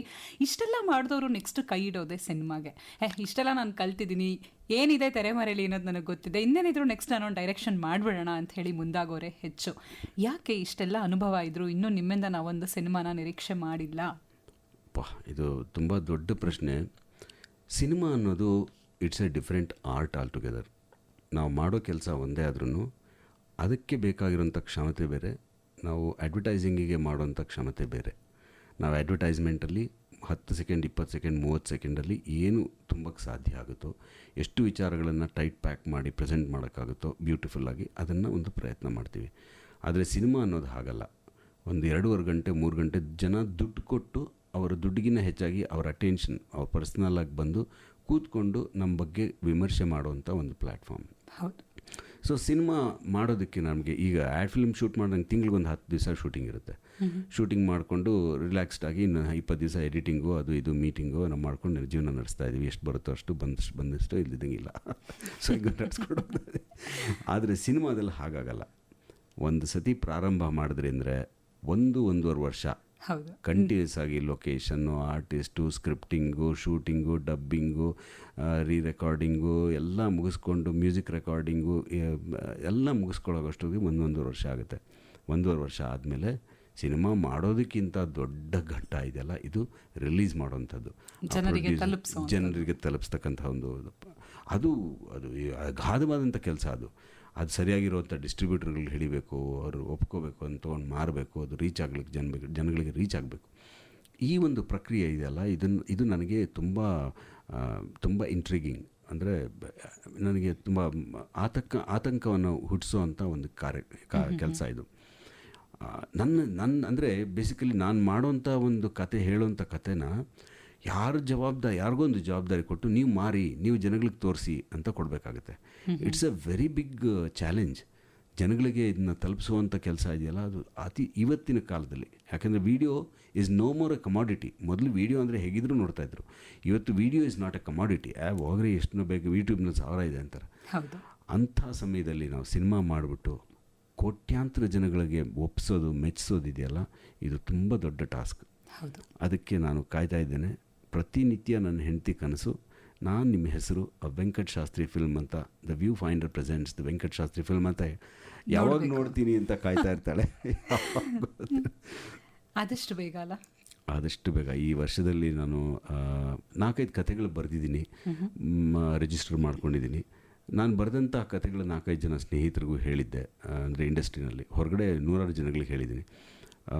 ಇದರಲ್ಲಿ ಆಶ್ಚರ್ಯ ಏನು ಅಂತಂದರೆ, ಒಂದು ಕಥೆ ನಾನು ಬರೆದಂಥ ಒಬ್ಬ ಮೇರು ನಟ, ಇವತ್ತು ಯಾರು ದೊಡ್ಡ ಸಾಧನೆ ಮಾಡಿರುವಂಥ ನಟರು, ಅವನು ಆ ಸಿನಿಮಾನ ಮಾಡ್ದ. ಹಾಗೆ ನಾನು ಬರೆದಂಥ ಒಂದು ಕಥೆಯನ್ನು ಅಕ್ಷಯ್ ಕುಮಾರ್ ಅವ್ರದ್ದೊಂದು ಫಿಲ್ಮ್ ಬಂತು, ಎಂಟರ್ಟೈನ್ಮೆಂಟ್ ಅಂತ, ಅದು ಆಯಿತು. ಹಾಗೆ ನಾನು ಬರೆದಂಥ ಹಲವಾರು ಕಥೆಗಳು ಕಾನ್ಸೆಪ್ಟ್ಗಳು, ಕಥೆ ಅಲ್ದಿದ್ರೆ ಕಾನ್ಸೆಪ್ಟು. ಈ ಕಥೆ ಅಂತ ಬೇಕಾಗಿರೋ ಒಂದು ಲೈನ್ ಮಾತ್ರ, ನೋಡಪ್ಪ ಹಿಂಗಾಗುತ್ತೆ, ಅಷ್ಟೇ ಅಷ್ಟು ಕೊಟ್ಟರೆ ಯಾರು ಬೇಕಾದ್ರೆ. ಸೊ ಹಾಗೆ ಬೆರಳು ತೋರಿಸಿದ್ರೆ ಹಸ್ತನೇ ನುಂಗಿದ್ರು ಅಂತಾರಲ್ಲ, ಹಾಗೆ ಇದು ಕರೆಕ್ಟ್ ಬಂದಿದ್ದೀನಿ ಹಲವಾರು. ಈ ವರ್ಷ ನಾನು ಮಾಡೋಣ ಅನ್ನೋ ಒಂದು ಪ್ರಯತ್ನದಲ್ಲಿದ್ದೀನಿ. ಸೊ ನಿಮ್ಮ ಪ್ರಯತ್ನ ಆದಷ್ಟು ಬೇಗ ಫಲಿಸಲಿ ಅಂತ ಹೇಳಿ ನಾವು ಆಕಾಶವಾಣಿ ಕಡೆಯಿಂದ, ಎಲ್ಲ ಕೇಳುಗರ ಕಡೆಯಿಂದ ಹಾರೈಸ್ತೀವಿ. ಇದಕ್ಕೆ ನಾನು ತುಂಬ ದೊಡ್ಡ ಥ್ಯಾಂಕ್ಸ್ ಹೇಳಬೇಕಾಗಿರೋದು ನಮ್ಮ ಮೇಷ್ಟ್ರು ನಾಗತಿಹಳ್ಳಿ ಚಂದ್ರಶೇಖರ್ ಸರ್. ಅವರು ನನಗೆ ಆಗಾಗ ಫೋನ್ ಮಾಡಿ ಒತ್ತಾಯ ಮಾಡ್ತಾರೆ, ಬೈತಾರೆ, ಹೇಳ್ತಾರೆ, ಇನ್ಸಲ್ಟು ಮಾಡ್ತಾರೆ. ಏನು ನೀನು ಇಷ್ಟೊಂದೆಲ್ಲ ಕಥೆಗಳೆಲ್ಲ ಇಟ್ಕೊಂಡು, ಇಷ್ಟೆಲ್ಲ ವಿಚಾರಗಳು ಇಟ್ಕೊಂಡು ಏನೂ ಮಾಡ್ತಾ ಇಲ್ವಲ್ಲ, ಇವರ ಯೂಸ್ಲೆಸ್ ಫೆಲೋ, ಹಾಗೆ ಹೀಗೆ ಅಂತೆಲ್ಲ ಬೈತಾರೆ ಗುರುಗಳು. ಅವ್ರು ಹೇಳೋದನ್ನ ನಾವು ಕೇಳಿ ಕರೆಕ್ಟಾಗಿ ನಾವು ಮಾಡಿದ್ರೆ ಖಂಡಿತವಾಗ್ಲೂ ಸಿನಿಮಾ ಆಗುತ್ತೆ, ತುಂಬ ಚೆನ್ನಾಗಾಗುತ್ತೆ ಅನ್ನೋದು ಅವ್ರ ನಂಬಿಕೆ. ನನಗಿನ್ನ ಹೆಚ್ಚಾಗಿ ಅವ್ರಿಗೆ ನನ್ನ ಮೇಲೆ ನಂಬಿಕೆ ಇದೆ. ಇದು I am very happy to share. So ಖಂಡಿತ ಅಪ್ಪ ಅಮ್ಮನ ನಂಬಿಕೆಗೆ ಹೇಗೆ ನ್ಯಾಯ ಕೊಟ್ಟಿದ್ದೀರಿ, ಗುರುಗಳ ನಂಬಿಕೆಗೂ ಕೂಡ ಹಾಗೆ ನ್ಯಾಯ ಕೊಡ್ತೀರಿ ಅನ್ನೋ ನಂಬಿಕೆ ನಮಗಿದೆ. ತುಂಬ ತುಂಬ ತುಂಬ ಥ್ಯಾಂಕ್ಸ್ ಮೇಡಮ್. ಸೊ ಸದ್ಯಕ್ಕೀಗ ಮತ್ತೊಂದು ಹಾಡು ಕಾಯ್ತಾ ಇದೆ. ಯಾವುದೇ ಪ್ರಶ್ನೆ ಇದ್ರೂ ಖಂಡಿತವಾಗಿ ಕೇಳಿದ್ರೆ ನೀವು ನಮಗೆ ವಾಟ್ಸಪ್ ಮೂಲಕ ಕಳಿಸಬಹುದು. ನಮ್ಮ ವಾಟ್ಸಪ್ ಸಂಖ್ಯೆ ಗೊತ್ತೇ ಇದೆಯಲ್ಲ, 9480901013. ಜಾಹೀರಾತು, ಕಿರುತೆರೆ, ಹಿರಿತೆರೆ ಎಲ್ಲ ಕೆಲಸಗಳ ಜೊತೆಗೆ ನೀವು ಇನ್ನೂ ವಿಭಿನ್ನರಾಗಿ ಗುರುತಿಸ್ಕೊಂಡಿದ್ದು ಒಬ್ಬ ನಟನಾಗಿ ಕೂಡ ಹೌದು. ಸೊ ಸಾಕಷ್ಟು ಚಿತ್ರಗಳಲ್ಲಿ ನೀವು ಅಭಿನಯಿಸಿದ್ದೀರಿ. ಅದರಲ್ಲೂ ರಾಷ್ಟ್ರ ಪ್ರಶಸ್ತಿ ವಿಜೇತ ಸಿನಿಮಾ ಮತದಾನ, ತುಘಲಕ್, ಕಾಂಚಾಣ, ಅರ್ಧಂಬರ್ಧ ಪ್ರೇಮಕತೆ, ಈ ಎಲ್ಲ ಸಿನಿಮಾಗಳಲ್ಲಿ ನಿಮ್ಮ ನಟನೆ ಕೂಡ ಇದೆ. ಸೊ ಈ ನಟನೆ ನಿಮ್ಮನ್ನು ಕೈಬೀಸಿ ಕರೆದಿದ್ದು ಯಾವಾಗ, ಹೇಗೆ? ಆ್ಯಕ್ಚುಲಿ ಹೇಳಬೇಕು ಅಂತಂದರೆ ನನ್ನನ್ನು ಯಾರೂ ನಟ ಅಂತ ಐಡೆಂಟಿಫೈ ಮಾಡಿಲ್ಲ, ಮಾಡಲ್ಲ. ಯಾಕೆ ನಾನು ಯಾರ ಹತ್ರನೂ ಹೇಳ್ಕೊಂಡಿಲ್ಲ. ಮತದಾನದಲ್ಲಿ ನಾನು ಪ್ರೊಡಕ್ಷನ್ ಕೋಆರ್ಡಿನೇಷನ್ ಮಾಡ್ತಾಯಿದ್ದೆ. ಮತದಾನ ಸಿನಿಮಾದಲ್ಲಿ ಮಾಡಿದಂಥ ಕೆಲಸ ರೋಮಾಂಚಕರ. I can't forget the days. Every day, ಪ್ರತಿಯೊಂದು ದಿನವೂ ನನ್ನ ಕಣ್ಣೆದುರುಗಡೆ, ಮತದಾನ ಅಂದ ತಕ್ಷಣ ನನ್ನ ಕಣ್ಣೆದುರುಗಡೆ ಬರುತ್ತೆ. ಎಸ್ ಎಲ್ ಭೈರಪ್ಪನವರ ಕಾದಂಬರಿ ಆಧಾರಿತ TN ಸೀತಾರಾಮ್ ಅವರು ನಿರ್ದೇಶನ ಮಾಡಿದಂಥ ಸಿನಿಮಾ. ಅದರಲ್ಲಿ ನಾನು ಪ್ರೊಡಕ್ಷನ್ ಕೋಆರ್ಡಿನೇಷನ್ ಮಾಡ್ತಾಯಿದ್ದೆ ಎಸೆನ್ಷಿಯಲಿ. ಅದೊಂದು ಸಣ್ಣ ಪಾತ್ರ ಆ್ಯಕ್ಟಿಂಗಿಗೆ ಅನಂತನಾಗ್ ಅವ್ರ ಜೊತೆ ಶೇರ್ ಮಾಡ್ಕೊಂಡು ಸ್ಕ್ರೀನ್ ಶೇರ್ ಮಾಡೋವಂಥ ಒಂದು ದೊಡ್ಡ ಅವಕಾಶ ಸಿಕ್ತು. ಒಂದು ಸಣ್ಣದು, ಒಂದು I think it's 2 minutes role. ಅದನ್ನು ಅವಕಾಶ ಕೊಟ್ಟಂಥದ್ದು TN ಸೀತಾರಾಮ್ ಅವರು. ತುಂಬ ಚೆನ್ನಾಗಿತ್ತು. ಅದಕ್ಕೆ ನ್ಯಾಷನಲ್ ಅವಾರ್ಡ್ ಸಿಕ್ತು. ಹಾಗಾಗಿ ನನಗೆ that goes on record that I am an actor ಅಷ್ಟೇ, not that I am actor ಅಂತಲ್ಲ.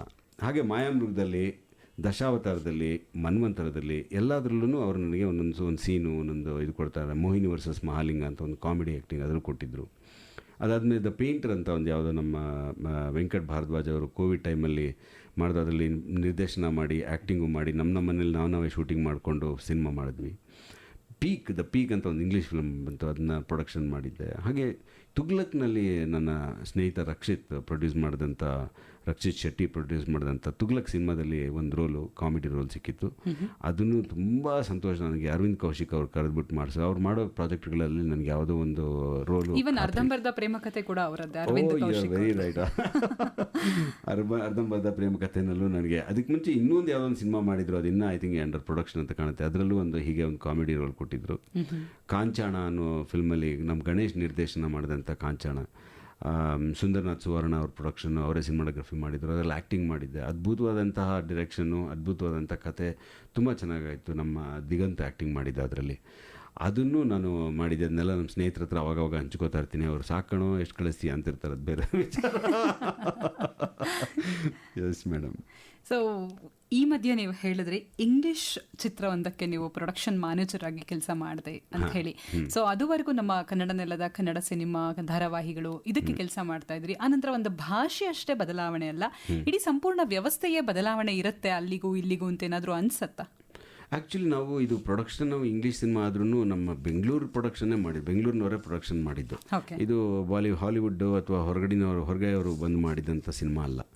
ಆದರೆ ಪ್ರಯತ್ನ ಹಾಗೆ ಇತ್ತು. ಯಾಕೆಂದರೆ ಅದನ್ನು ಕತೆ ಸರಿಯಾಗಿ ಬರೆದು ಅದಕ್ಕೆ ಸರಿಯಾಗಿರುವಂಥ ಲೊಕೇಶನ್ಗಳು ನಾವು ಮುಂಚಿತವಾಗಿ ತಯಾರು ಮಾಡಿಕೊಂಡು, ಸ್ಕ್ರೀನ್ ಪ್ಲೇ ಮಾಡಿಕೊಂಡು, ಅದಕ್ಕೆ ಬೇಕಾಗಿರುವಂಥ ಸ್ಟೋರಿ ಬೋರ್ಡ್ಗಳು ಪ್ರಯತ್ನ ಮಾಡಿಕೊಂಡು, ಅದಕ್ಕೆ ರಿಹರ್ಸಲ್ಗಳು ಮಾಡಿಕೊಂಡು, ಅದಕ್ಕೆ ಸಿನಿಮಾಟೋಗ್ರಫಿ ಪ್ಲ್ಯಾನ್ ಮಾಡಿಕೊಂಡು, ಲೈಟಿಂಗು, ಇದೆಲ್ಲ ಈ ಪ್ರೀ ಪ್ರೊಡಕ್ಷನ್ ಪ್ಲ್ಯಾನ್ಗಳೇನಿದೆ ಅದೆಲ್ಲ ಮೆಟಿಕ್ಯುಲಸ್ ಆಗಿ ಡಿಲಿಜೆಂಟಾಗಿ ಮಾಡೋಕ್ಕೆ ಸಾಧ್ಯ ಆಗೋದು. ಸಿನಿಮಾ ಚೆನ್ನಾಗಾಗಬೇಕು ಅಂದರೆ ಹಾಗೆಲ್ಲ ಮಾಡಬೇಕಾಗುತ್ತೆ.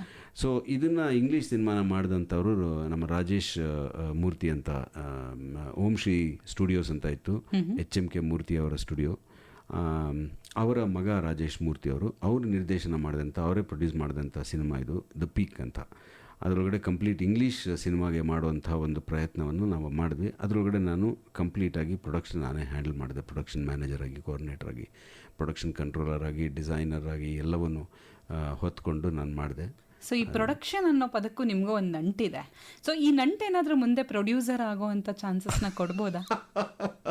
ಇದು ನಿಮ್ಮ ಬಾಯಾರಿಕೆ ಅಂತ ಅನ್ಕೋತೀನಿ. ತುಂಬ ತುಂಬ ಥ್ಯಾಂಕ್ಸ್.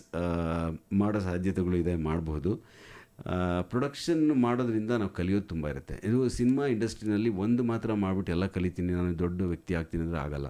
ಪ್ರೊಡಕ್ಷನ್ ಮಾಡಬೇಕು, ಆ್ಯಕ್ಟಿಂಗ್ ಮಾಡಬೇಕು, ಮ್ಯೂಸಿಕ್ ಕಂಪೋಸ್ ಮಾಡಿಸ್ಬೇಕು, ರೆಕಾರ್ಡಿಂಗ್ ಮಾಡಬೇಕು, ಆ್ಯಕ್ಟಿಂಗ್ ಮಾಡಬೇಕು, ಸಿನಿಮಾಟೋಗ್ರಫಿನಲ್ಲೂ ತೊಡಗಿಸ್ಕೋಬೇಕು. ಹಾಗಿದ್ದಾಗ ನಮಗೆ ಸಿನಿಮಾ ಇಂಡಸ್ಟ್ರಿಯ ಒಂದು ಸಂಪೂರ್ಣ ಪರಿಚಯ ನಮ್ಗೆ ಆಗುತ್ತೆ ಅನ್ನೋದು ನನ್ನ ಪರ್ಸ್ನಲ್ ಎಕ್ಸ್ಪೀರಿಯನ್ಸ್. ಎಲ್ಲ ಇಂಡಸ್ಟ್ರಿನಲ್ಲೂ ಕೆಲಸ, ಮೇಕಪ್ ಕೂಡ ಮಾಡಿದ್ದಾರೆ. ಎಷ್ಟೋ ಜನ ದೊಡ್ಡ ದೊಡ್ಡ ಸ್ಟಾರ್ಗಳು ಮೇಕಪ್ ಕೂಡ ಮಾಡ್ತಾರೆ, ಅಸಿಸ್ಟೆಂಟ್ ಡೈರೆಕ್ಟರ್ಗಾಗಿ ವರ್ಕ್ ಮಾಡ್ತಾರೆ, ಸ್ಕ್ರಿಪ್ಟಲ್ಲಿ ವರ್ಕ್ ಮಾಡ್ತಾರೆ, ಲೊಕೇಶನ್ಗಳು ಹುಡುಕಾಡ್ತಾರೆ. ಇದು ಕಂಪ್ಲೀಟಾಗಿ ತೊಡಗಿಸ್ಕೊಂಡು ಸಿನಿಮಾ ಮಾಡೋ ಒಂದು ಪ್ರಯತ್ನ, ಆವಾಗ ಸಕ್ಸಸ್ ಬರುತ್ತೆ ಅಂತ. ಬಟ್ ನಾನು ಅದಕ್ಕಿನ್ನ ಎಂಬಾರ್ಕ್ ಆಗಿಲ್ಲ, ಆ ಒಂದು ಇದಕ್ಕೆ ನಾನು ಇನ್ನೂ ತೊಡಗಿಸ್ಕೊಂಡಿಲ್ಲ ನಾನು. I should do it immediately. Super. ಮತ್ತೊಬ್ರು ಇಲ್ಲಿ ನಿಮಗೆ ಪ್ರಶ್ನೆ ಕೇಳ್ತಾ ಇದ್ದಾರೆ. ಸೊ ನೀವು ಮಾಡಿದಂಥ ಈ ಮೊದಲ ಜಾಹೀರಾತು ಇರ್ಬೋದು, ಅದನ್ನು ನೀವು ನೋಡಿದಾಗ, ತೆರೆ ಮೇಲೆ ಬಂದಾಗ ಜನರ ಪ್ರತಿಕ್ರಿಯೆಗಳು ಹೇಗಿತ್ತು ಅಂತ ಹೇಳಿ ಮಾದನ ಹಿಪ್ಪರಗಿಯಿಂದ ಶಿವಲಿಂಗಪ್ಪ ಭದ್ರೆ ಅವರು ಕೇಳ್ತಾ ಇದ್ದಾರೆ.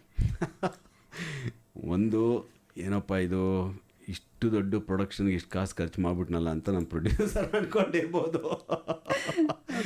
ಯಾಕೆಂದರೆ ಒಂದು ಸಿನಿಮಾ ಪ್ರೊಡಕ್ಷನ್ ಮಾಡೋ ಕ್ವಾಲಿಟಿಗಿನ್ನ ಹೆಚ್ಚಿನ ಡೀಟೇಲು, ಅದಕ್ಕಿಂತ ಹೆಚ್ಚಿನ ಒಂದು ಎಕ್ವಿಪ್ಮೆಂಟು, ಅದಕ್ಕಿಂತ ಹೆಚ್ಚಿನ ಒಂದು ಇದು ನಮಗೆ ಆ್ಯಡ್ ಫಿಲ್ಮ್ ಮಾಡಬೇಕಾದ್ರೆ ಮಾಡೋ ಒಂದು 30 ಸೆಕೆಂಡ್ ಆ್ಯಡನ್ನು ಒಂದು ದಿನ ಶೂಟ್ ಮಾಡ್ತೀವಿ ಅಥವಾ 2 ದಿನ ಶೂಟ್ ಮಾಡ್ತೀವಿ. ಸೊ ನೀವೆಲ್ಲೂ ಕಾಂಪ್ರೋ ಆಗೋ ಮಾತೇ ಇಲ್ಲ. 30 ಸೆಕೆಂಡಲ್ಲಿ ಅದ್ಭುತವಾಗಿರುವಂಥ ನಾವು ಇದನ್ನು ವಿಜುವಲ್ಸ್ ನಾವು ಕೊಡಬೇಕಾಗುತ್ತೆ. ಮತ್ತೆ ನಮ್ಮ ತಪ್ಪು ಟಿ ವಿನಲ್ಲಿ ಸಿನಿಮಾದಲ್ಲಿ ಕಾಣ್ತಾ ಇರುತ್ತೆ. ಸಿನಿಮಾ ಆದರೆ ಒಂದ್ಸತಿ ಹೋಗಿ ನೋಡಿ ಬಂದುಬಿಡ್ತೀರಾ. ಅಡ್ವರ್ಟೈಸ್ಮೆಂಟ್ಗಳು ಅರ್ಧ ಗಂಟೆಗೋ 1 ಗಂಟೆಗೋ 15 ನಿಮಿಷಕ್ಕೋ ರಿಪೀಟ್ ಆಗಿ ಬರ್ತಾ ಇರುತ್ತೆ. ನಾವು ಮಾಡೋ ತಪ್ಪುಗಳು ನಮ್ಮ ಎದುರುಗಡೆ ಬಂದು ನಿಂತ್ಕೋತಾ ಇರುತ್ತೆ. ಸೊ ಅದನ್ನು ನೋಡಿದಂಥ ಹಲವಾರು ಜನಗಳು ಅದ್ರ ಬಗ್ಗೆ ಪ್ರತಿಕ್ರಿಯೆ ಕೊಟ್ಟಿರೋದುಂಟು. ಅವರೆಲ್ಲರೂ ಅದ್ಭುತವಾಗಿದೆ ಅಂತ ಸುಳ್ಳು ಹೇಳಿದಾರೋ ನಿಜ ಹೇಳಿದಾರೋ ಗೊತ್ತಿಲ್ಲ, ಅದನ್ನು ಕೇಳಿ ತುಂಬ ಸಂತೋಷ ಪಟ್ಟಿದ್ದೀನಿ. ಸೂಪರ್. ಇಲ್ಲೊಬ್ಬರು ಸಂದೇಶ ಕಳಿಸಿದ್ದಾರೆ. ನಿಜಕ್ಕೂ ನಿಮಗೆ ಅನಂತ ಅಭಿನಂದನೆಗಳನ್ನು ಹೇಳಬೇಕು ನಿಮ್ಮ ಸಾಧನೆಗೆ ಅಂತ ಹೇಳಿ. ಕಂಪ್ಲಿ ತಾಲೂಕು ರಾಮಸಾಗರದಿಂದ BM ವಿಶ್ವನಾಥ್ ಅವರು ಸಂದೇಶ ಕಳಿಸಿದ್ದಾರೆ. ಜೊತೆಗೆ ಹರಿಹರ ಕೊಕ್ನೂರಿನಿಂದ ಶಾಂತಾಚಾರ ಬಡಿಗೇರ ಅವರು ಹೇಳ್ತಾ ಇದ್ದಾರೆ, ಮಂಗಳವಾರದ ವಿಶೇಷ ಸಿನಿದನಿಯಲ್ಲಿ ವಿಶೇಷವಾದಂಥ ಧ್ವನಿಯನ್ನು ನಾವು ಕೇಳ್ತಾ ಇದ್ದೀವಿ. ಸೊ ಜಾಹೀರಾತು ಬರಹಗಾರರು, ಚಿತ್ರಕಲಾವಿದರು, ಒಟ್ಟಾರೆ ಅಪ್ಪಟ ನಟ ಕೂಡ, ಆದರೆ ಆತಿಥ್ಯ ನಟರಾಗಿದ್ದಾರೆ. ಸೊ ಒಂದು ಗೆಸ್ಟ್ ಅಪಿಯರೆನ್ಸ್ ಅಂತ ಮಾತ್ರ ಗೊತ್ತಾಗ್ತಾ ಇದೆ. ಸೊ ನೀವು ಸಂಪೂರ್ಣವಾಗಿ ತೊಡಗಿಸ್ಕೊಳ್ಳೋದು ಯಾವಾಗ ನಟನೆಯಲ್ಲಿ ಅನ್ನುವಂಥ ಪ್ರಶ್ನೆ ಕೂಡ ಇದೆ. ಜೊತೆಗೆ ಏನಾದರೂ ಒಂದು ಸಲಹೆ ಕೂಡ ಸಿಗುತ್ತಾ? ನೀವು ಈ ರೀತಿ ಕಲೆಯಲ್ಲೇ ಒಂದು ವಿಶ್ವವಿದ್ಯಾನಿಲಯವನ್ನು ಸೃಷ್ಟಿ ಮಾಡ್ಕೊಂಡ್ಬಿಟ್ಟಿದ್ದೀರಿ. ಸೊ ನಮ್ಮ ಮಗಳಿಗೆ ಕಲೆಯಲ್ಲಿ ಆಸಕ್ತಿ ಇದೆ, ನಿಮ್ಮಿಂದ ಏನಾದರೂ ಒಂದು ಸಲಹೆ ಸಿಗ್ಬೋದಾ ಅಂತ ಕೂಡ ಕೇಳ್ತಾ ಇದ್ದಾರೆ. ಮೈ ಗಾಡ್, ವಿಶ್ವನಾಥ್ ಅವರೇ ಮತ್ತು ಬಾಡಿಗರ್ ಅವರೇ, ನಿಜವಾಗ್ಲೂ ಇದು ತುಂಬ ದೊಡ್ಡ ಮಾತು. ಇದೆಲ್ಲ ಏನಿಲ್ಲ, ವಿಶ್ವವಿದ್ಯಾನಿಲಯ ಏನಿಲ್ಲ, ನಾವೆಲ್ಲ ಕೆಲಸ ಮಾಡ್ತಾಯಿದ್ದೀವಿ. ಕೆಲಸದಲ್ಲಿ ಅವಕಾಶ ಸಿಕ್ಕ ಹಾಗೆ ನಾವು ಅದ್ರ ಮಧ್ಯದಲ್ಲಿ ನುಸುಳ್ಕೊಂಡು ಹೋಗ್ತಾಯಿದ್ದೀವಿ. ಮೊದಲನೇದಾಗಿ ನಾನು ನಟನಾಗಿ ಐಡೆಂಟಿಫೈ ಮಾಡ್ಕೊಳ್ಳೋದು ಕಷ್ಟ ಆಗುತ್ತೆ. ಯಾಕೆಂದರೆ ಐಡೆಂಟಿಟಿ ಕ್ರೈಸಿಸ್. ನೀನು ಯಾರು, ಸಿನಿಮಾ ಡೈರೆಕ್ಟ್ರಾ, ಆ್ಯಕ್ಟ್ರಾ? ಇಲ್ಲ, ಎಲ್ಲನೂ ಮಾಡ್ತಾನಪ್ಪ, ಇನ್ನು ವಾಯ್ಸ್ ಓವರ್ ಮಾಡ್ತಾನೆ, ಅದು ಮಾಡ್ತಾನೆ, ಇದು ಮಾಡ್ತಾನೆ, ಎಲ್ಲ ಮಾಡ್ತಾನೆ, ಮಾಡೋಕ್ಕೆ ಬೇರೆ ಕೆಲಸ ಇಲ್ಲ ಅಂತ ಕಾಣುತ್ತೆ, ಅದಕ್ಕೆ ಎಲ್ಲನೂ ಮಾಡ್ತಾನೆ ಅಂತ ಅವ್ರು ಅಂದ್ಕೊಳ್ಳೋ ಚಾನ್ಸಸ್ ಇದೆ. ಹಾಗಾಗಿ ನಾವು ಐಡೆಂಟಿಟಿನ ಕ್ಲಿಯರಾಗಿ ಇಟ್ಕೋತೀವಿ. I am a director, I am an actor, I am a writer, I am a music director, ಹೀಗೆ ಎಲ್ಲರೂ ಇಟ್ಕೋತಾರೆ. ಯಾಕೆಂದರೆ ಗುರು ಕಿರಣ್ ಆ್ಯಕ್ಟಿಂಗ್ ಮಾಡಿದ್ದಾರೆ, ಎಲ್ಲ ಮಾಡಿದ್ದಾರೆ, ಆದರೆ ಅವ್ರ ಐಡೆಂಟಿಟಿ ಮ್ಯೂಸಿಕ್, ಹಾಗೆ ಎಲ್ಲರೂ ಇಟ್ಕೊಂಡಿರಬೇಕು. ಸೊ ನಾನು ಹಾಗೆ ಒಂದು ಇದು ಮಾಡ್ಕೊಂಡಿದ್ದೀನಿ. ಅಡ್ವೈಸ್ ಅಂತ ಏನಿಲ್ಲ, ನಿಮಗೆ ಯಾವುದು ಮನಸ್ಸಿಗೆ ಆಪ್ಯಾಯಮಾನವಾಗಿರುತ್ತೋ, ಯಾವುದು ನಿಮಗೆ ಆಕರ್ಷಕವಾಗಿರುತ್ತೋ ಅದನ್ನು ನೀವು ತೊಡಗಿಸ್ಕೊಂಡ್ರೆ ನಿಮಗೆ ಸಕ್ಸಸ್ಸು, ಸಮಾಧಾನ. ಸಕ್ಸಸ್ ಎರಡನೇದಾಗಿ, ಸಮಾಧಾನ ಖಂಡಿತ ಸಿಗುತ್ತೆ ಅನ್ನೋದು ನನ್ನ ದೃಷ್ಟಿ. Super sir. ಇನ್ನೊಬ್ರು ಹೇಳ್ತಾ ಇದ್ದಾರೆ, ನಿಮ್ಮ ವಾಯ್ಸ್ ಮಾತ್ರ ಸೂಪರ್ ಸರ್ ಅಂತ ಹೇಳಿ ಶಾನ್ ಅಗಲ್ಕೆರೆಯಿಂದ ಹೇಳ್ತಾ ಇದ್ದಾರೆ. ನಿಮ್ಮ ವಾಯ್ಸ್ ಓವರ್ ಬಗ್ಗೆ ಹೇಳಿ ಅಂತ ಹೇಳಿ ಚಂದ್ರು ಅನ್ನೋರು ಸಂದೇಶ ಕಳಿಸ್ಕೊಟ್ಟಿದ್ದಾರೆ. ಆ್ಯಕ್ಚುಲಿ ನನ್ನ ನೆಕ್ಸ್ಟ್ ಕ್ವಶನ್ ಕೂಡ ಅದೇ ಇತ್ತು, ನಾವು ಅಲ್ಲಿಗೆ ಬರೋದಿದ್ವಿ, ಅಷ್ಟರಲ್ಲಿ ನಮ್ಮ ಕೇಳಿದ್ರು ಕೇಳ್ತಾ ಇದ್ದಾರೆ. ಸೊ ಈ ಡಬ್ಬಿಂಗು, ಈ ವಾಯ್ಸ್ ಓವರು, ಈ ಬಗ್ಗೆ ಹೇಳಿ ಸರ್. ಆ್ಯಕ್ಚುಲಿ ವಾಯ್ಸ್ ಓವರ್ ಅನ್ನೋದು ವಾಯ್ಸ್ ಕ್ವಾಲಿಟಿ ಮೇಲೆ ಡಿಪೆಂಡ್ ಆಗಲ್ಲ. ನೀವು ತುಂಬ ಯು ಮೈಟ್ ಹ್ಯಾವ್ ಸೀನ್ ತುಂಬ ಒಳ್ಳೊಳ್ಳೆ ಕಾರ್ಯಕ್ರಮಗಳು ಟಿ ವಿನಲ್ಲಿ ಬರ್ತಾ ಇರುತ್ತೆ. ಅದರಲ್ಲಿ ವಾಯ್ಸ್ ಕ್ವಾಲಿಟಿ ಚೆನ್ನಾಗಿಲ್ಲದೆ ಇದ್ರೂ ಅವ್ರ ಡೆಲಿವರಿ ಇರುತ್ತೆ, ಅದ್ಭುತವಾಗಿರುತ್ತೆ ಡೆಲಿವರಿಗಳು. ಆದರೆ ಅವ್ರು ಮಾತಾಡೋಂಥ ನರೇಷನ್ ಇರುತ್ತಲ್ಲ, ಅದು ತುಂಬ. ಸೊ ನಿಮ್ಮ ವಾಯ್ಸ್ ಚೆನ್ನಾಗಿಲ್ಲ ಅಂತ ಹೇಳಿ ನೀವು ಹಿಂದೆ ಕೂತ್ಕೊಳ್ಳೋ ಹಾಗಿಲ್ಲ, ನಿಮ್ಮ ನರೇಷನ್ ಅದ್ಭುತವಾಗಿರಬಹುದು. ಎಷ್ಟೋ ಜನಗಳು ನಾನು ನೋಡಿರೋ ಹಾಗೆ ನ್ಯಾಷನಲ್ ಜಿಯೋಗ್ರಫಿಕ್ ಚಾನಲ್ ಇರ್ಬೋದು, ಎಲ್ಲ ನೀವು ಕೇಳಿರ್ತೀರ. I am sure you would have seen David Attenborough, Morgan Freeman, ಅವ್ರ ವಾಯ್ಸ್ ಎಲ್ಲ ತುಂಬ ಚೆನ್ನಾಗಿದೆ. ಜಾಕ್ವಿಸ್ ಕಾನ್ಸ್ಟ್ಯೂ, ಇವರೆಲ್ಲ ಅದ್ಭುತವಾಗಿರೋಂಥ ವಾಯ್ಸ್ ಓವರ್ ಆರ್ಟಿಸ್ಟ್ಗಳು. ಇವ್ರನ್ನೆಲ್ಲ ನಾನು ಪ್ರತಿನಿತ್ಯ ದಿನಕ್ಕೊಂದು 3 hours ಅವ್ರದ್ದು National Geographic channel, Discovery channel ಹಾಕಿ ಅವ್ರ ಜೊತೆಯಲ್ಲಿ ಅವ್ರು ಹೇಗೆ ಮಾತಾಡ್ತಾರೋ ಹಾಗೆ ಇಂಗ್ಲೀಷ್ನಲ್ಲಿ ನಾನು ಮಾತಾಡ್ತಾ ಇದ್ದೀನಿ. ನನ್ನ ವಾಯ್ಸ್ ಚೆನ್ನಾಗಿದೆ ಅಂದರೆ ಜನ ನಂಗೆ ದುಡ್ಡು ಕೊಡ್ತಾ ಇದ್ದಾರೆ ವಾಯ್ಸ್ಗೆ, ಅದಕ್ಕೆ ಬೇರೆ ವಿಚಾರ. ಸೊ ಈಗ ಮಾರ್ಗನ್ ಫ್ರೀಮನ್ ನೀವು ಕೇಳಿರ್ಬೋದು, ಜಾಕ್ವಿಸ್ ಕಾನ್ಸ್ಟ್ಯೂ ಇರ್ಬೋದು, ವೂಪಿ ಗೋಲ್ಡ್ಬರ್ಗ್, ಇವರೆಲ್ಲರೂ ತುಂಬ ಅದ್ಭುತವಾಗಿರುವಂಥ ವಾಯ್ಸ್ ಓವರ್ ಆರ್ಟಿಸ್ಟ್ಗಳು. ಮೊನ್ನೆ ನಾವು ಅಪರ್ಣ ಅವ್ರನ್ನ ಕಳ್ಕೊಂಡ್ವಿ. ಅವರಂಥ ಒಬ್ಬ ನರೇಟರ್ ಆರ್ಟಿಸ್ಟು.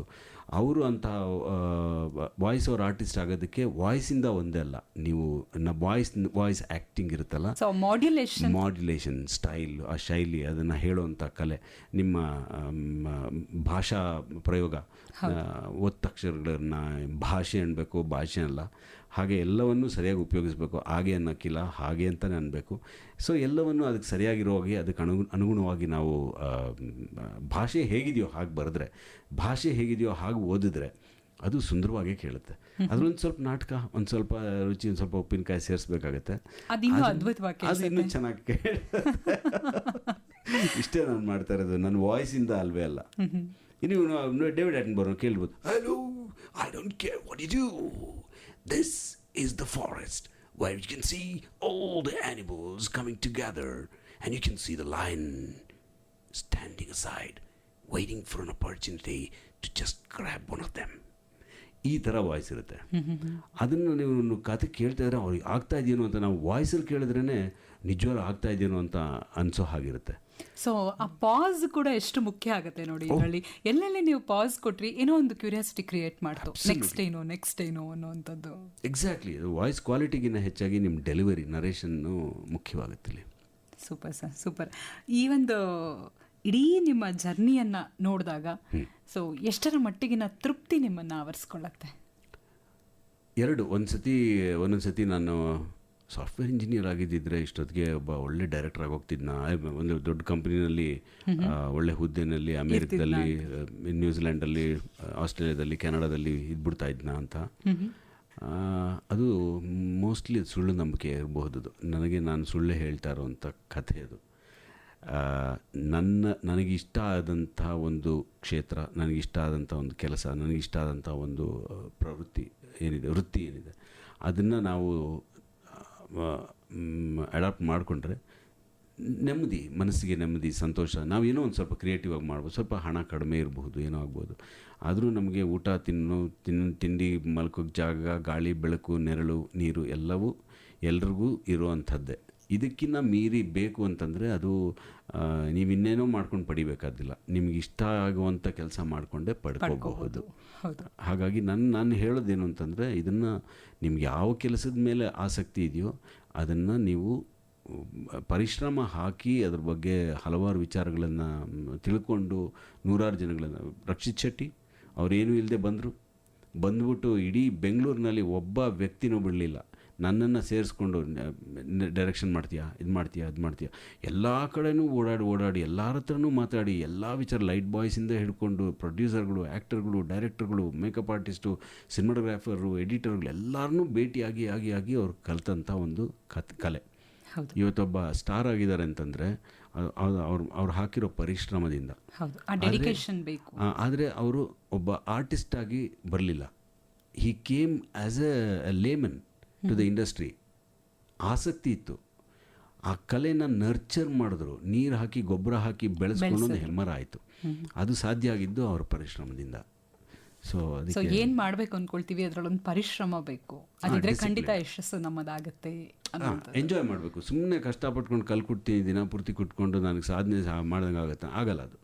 ಸೊ ನೀವು ಅದನ್ನ ಕಲ್ಲು ಕುಟ್ಟುವಾಗ ಸುಮ್ಮನೆ ಕುಟ್ತಾ ಇದ್ರೆ ಪ್ರಯೋಜನ ಆಗಲ್ಲ. ಸರಿಯಾಗಿ ಮೂರ್ತಿ ಕೆತ್ತೀನಿ ಅಂತ ಕುಟ್ಟಿದ್ರೆ ಆವಾಗ ಮೂರ್ತಿ ಆಗುತ್ತೆ, ಇಲ್ಲಾಂದರೆ ಕಲ್ಲಿನ ಪುಡಿಗಳಾಗುತ್ತೆ. ನಿಜ. ಇನ್ನೊಬ್ಬರು ಸಂದೇಶ ಕಳಿಸಿದ್ದಾರೆ, ನಿಮ್ಮ ಮಾತು ಕೇಳಿ ಬಹಳ ಖುಷಿ ಆಗ್ತಾ ಇದೆ ಅಂತ ಹೇಳಿ ಕುಕನೂರು ತಾಲೂಕು ರಾಜೂರಿನಿಂದ ಅಕ್ಕಮಹಾದೇವಿ ಅವರು ಸಂದೇಶವನ್ನು ಕಳಿಸಿದ್ದಾರೆ. ಒಟ್ಟಾರೆ ಕಾರ್ಯಕ್ರಮವನ್ನು ಮುಗಿಸುವಂತಹ ಅಂತಿಮ ಘಟ್ಟಕ್ಕೆ ನಾವು ಬಂದಿದ್ದೀವಿ. ಹೇಗನ್ನಿಸ್ತು ಕಾರ್ಯಕ್ರಮ? ಅಕ್ಕಮಹಾದೇವಿ ಅವರೇ ನಮಸ್ಕಾರ, ತುಂಬ ಥ್ಯಾಂಕ್ಸ್ ಈ ಮಾತು ಹೇಳಿದ್ದಕ್ಕೆ. ಈ ಕಾರ್ಯಕ್ರಮ ನನಗೆ ಆ್ಯಕ್ಚುಲಿ ನಾನು ದಿನಾನೂ ಮೈಕ್ ಎದುರುಗಡೆ ನಿಂತ್ಕೊಂಡು ರೆಕಾರ್ಡಿಂಗ್ಗಳು ಮಾಡ್ತೀನಿ ಪ್ರತಿನಿತ್ಯ. ಇವತ್ತು ನನಗೆ ಈ ಮೈಕ್ ಒಂದು ದೊಡ್ಡ ಚಾಲೆಂಜ್ ಎಸೀತು ನನ್ನ ಎದುರುಗಡೆ. ಭಾರಿ ಮಾತಾಡ್ತೀಯಲ್ಲ ಬಾ, ಇವತ್ತು ನಿನಗಿದೆ. ಕೋಟ್ಯಾಂತರ ಜನ ನನ್ನ ಮಾತು ನೇರವಾಗಿ ಕೇಳ್ತಾ ಇದ್ದಾರೆ, ಇವತ್ತಿದೆ ಬಾ ನಿನಗೆ ಅಂತ.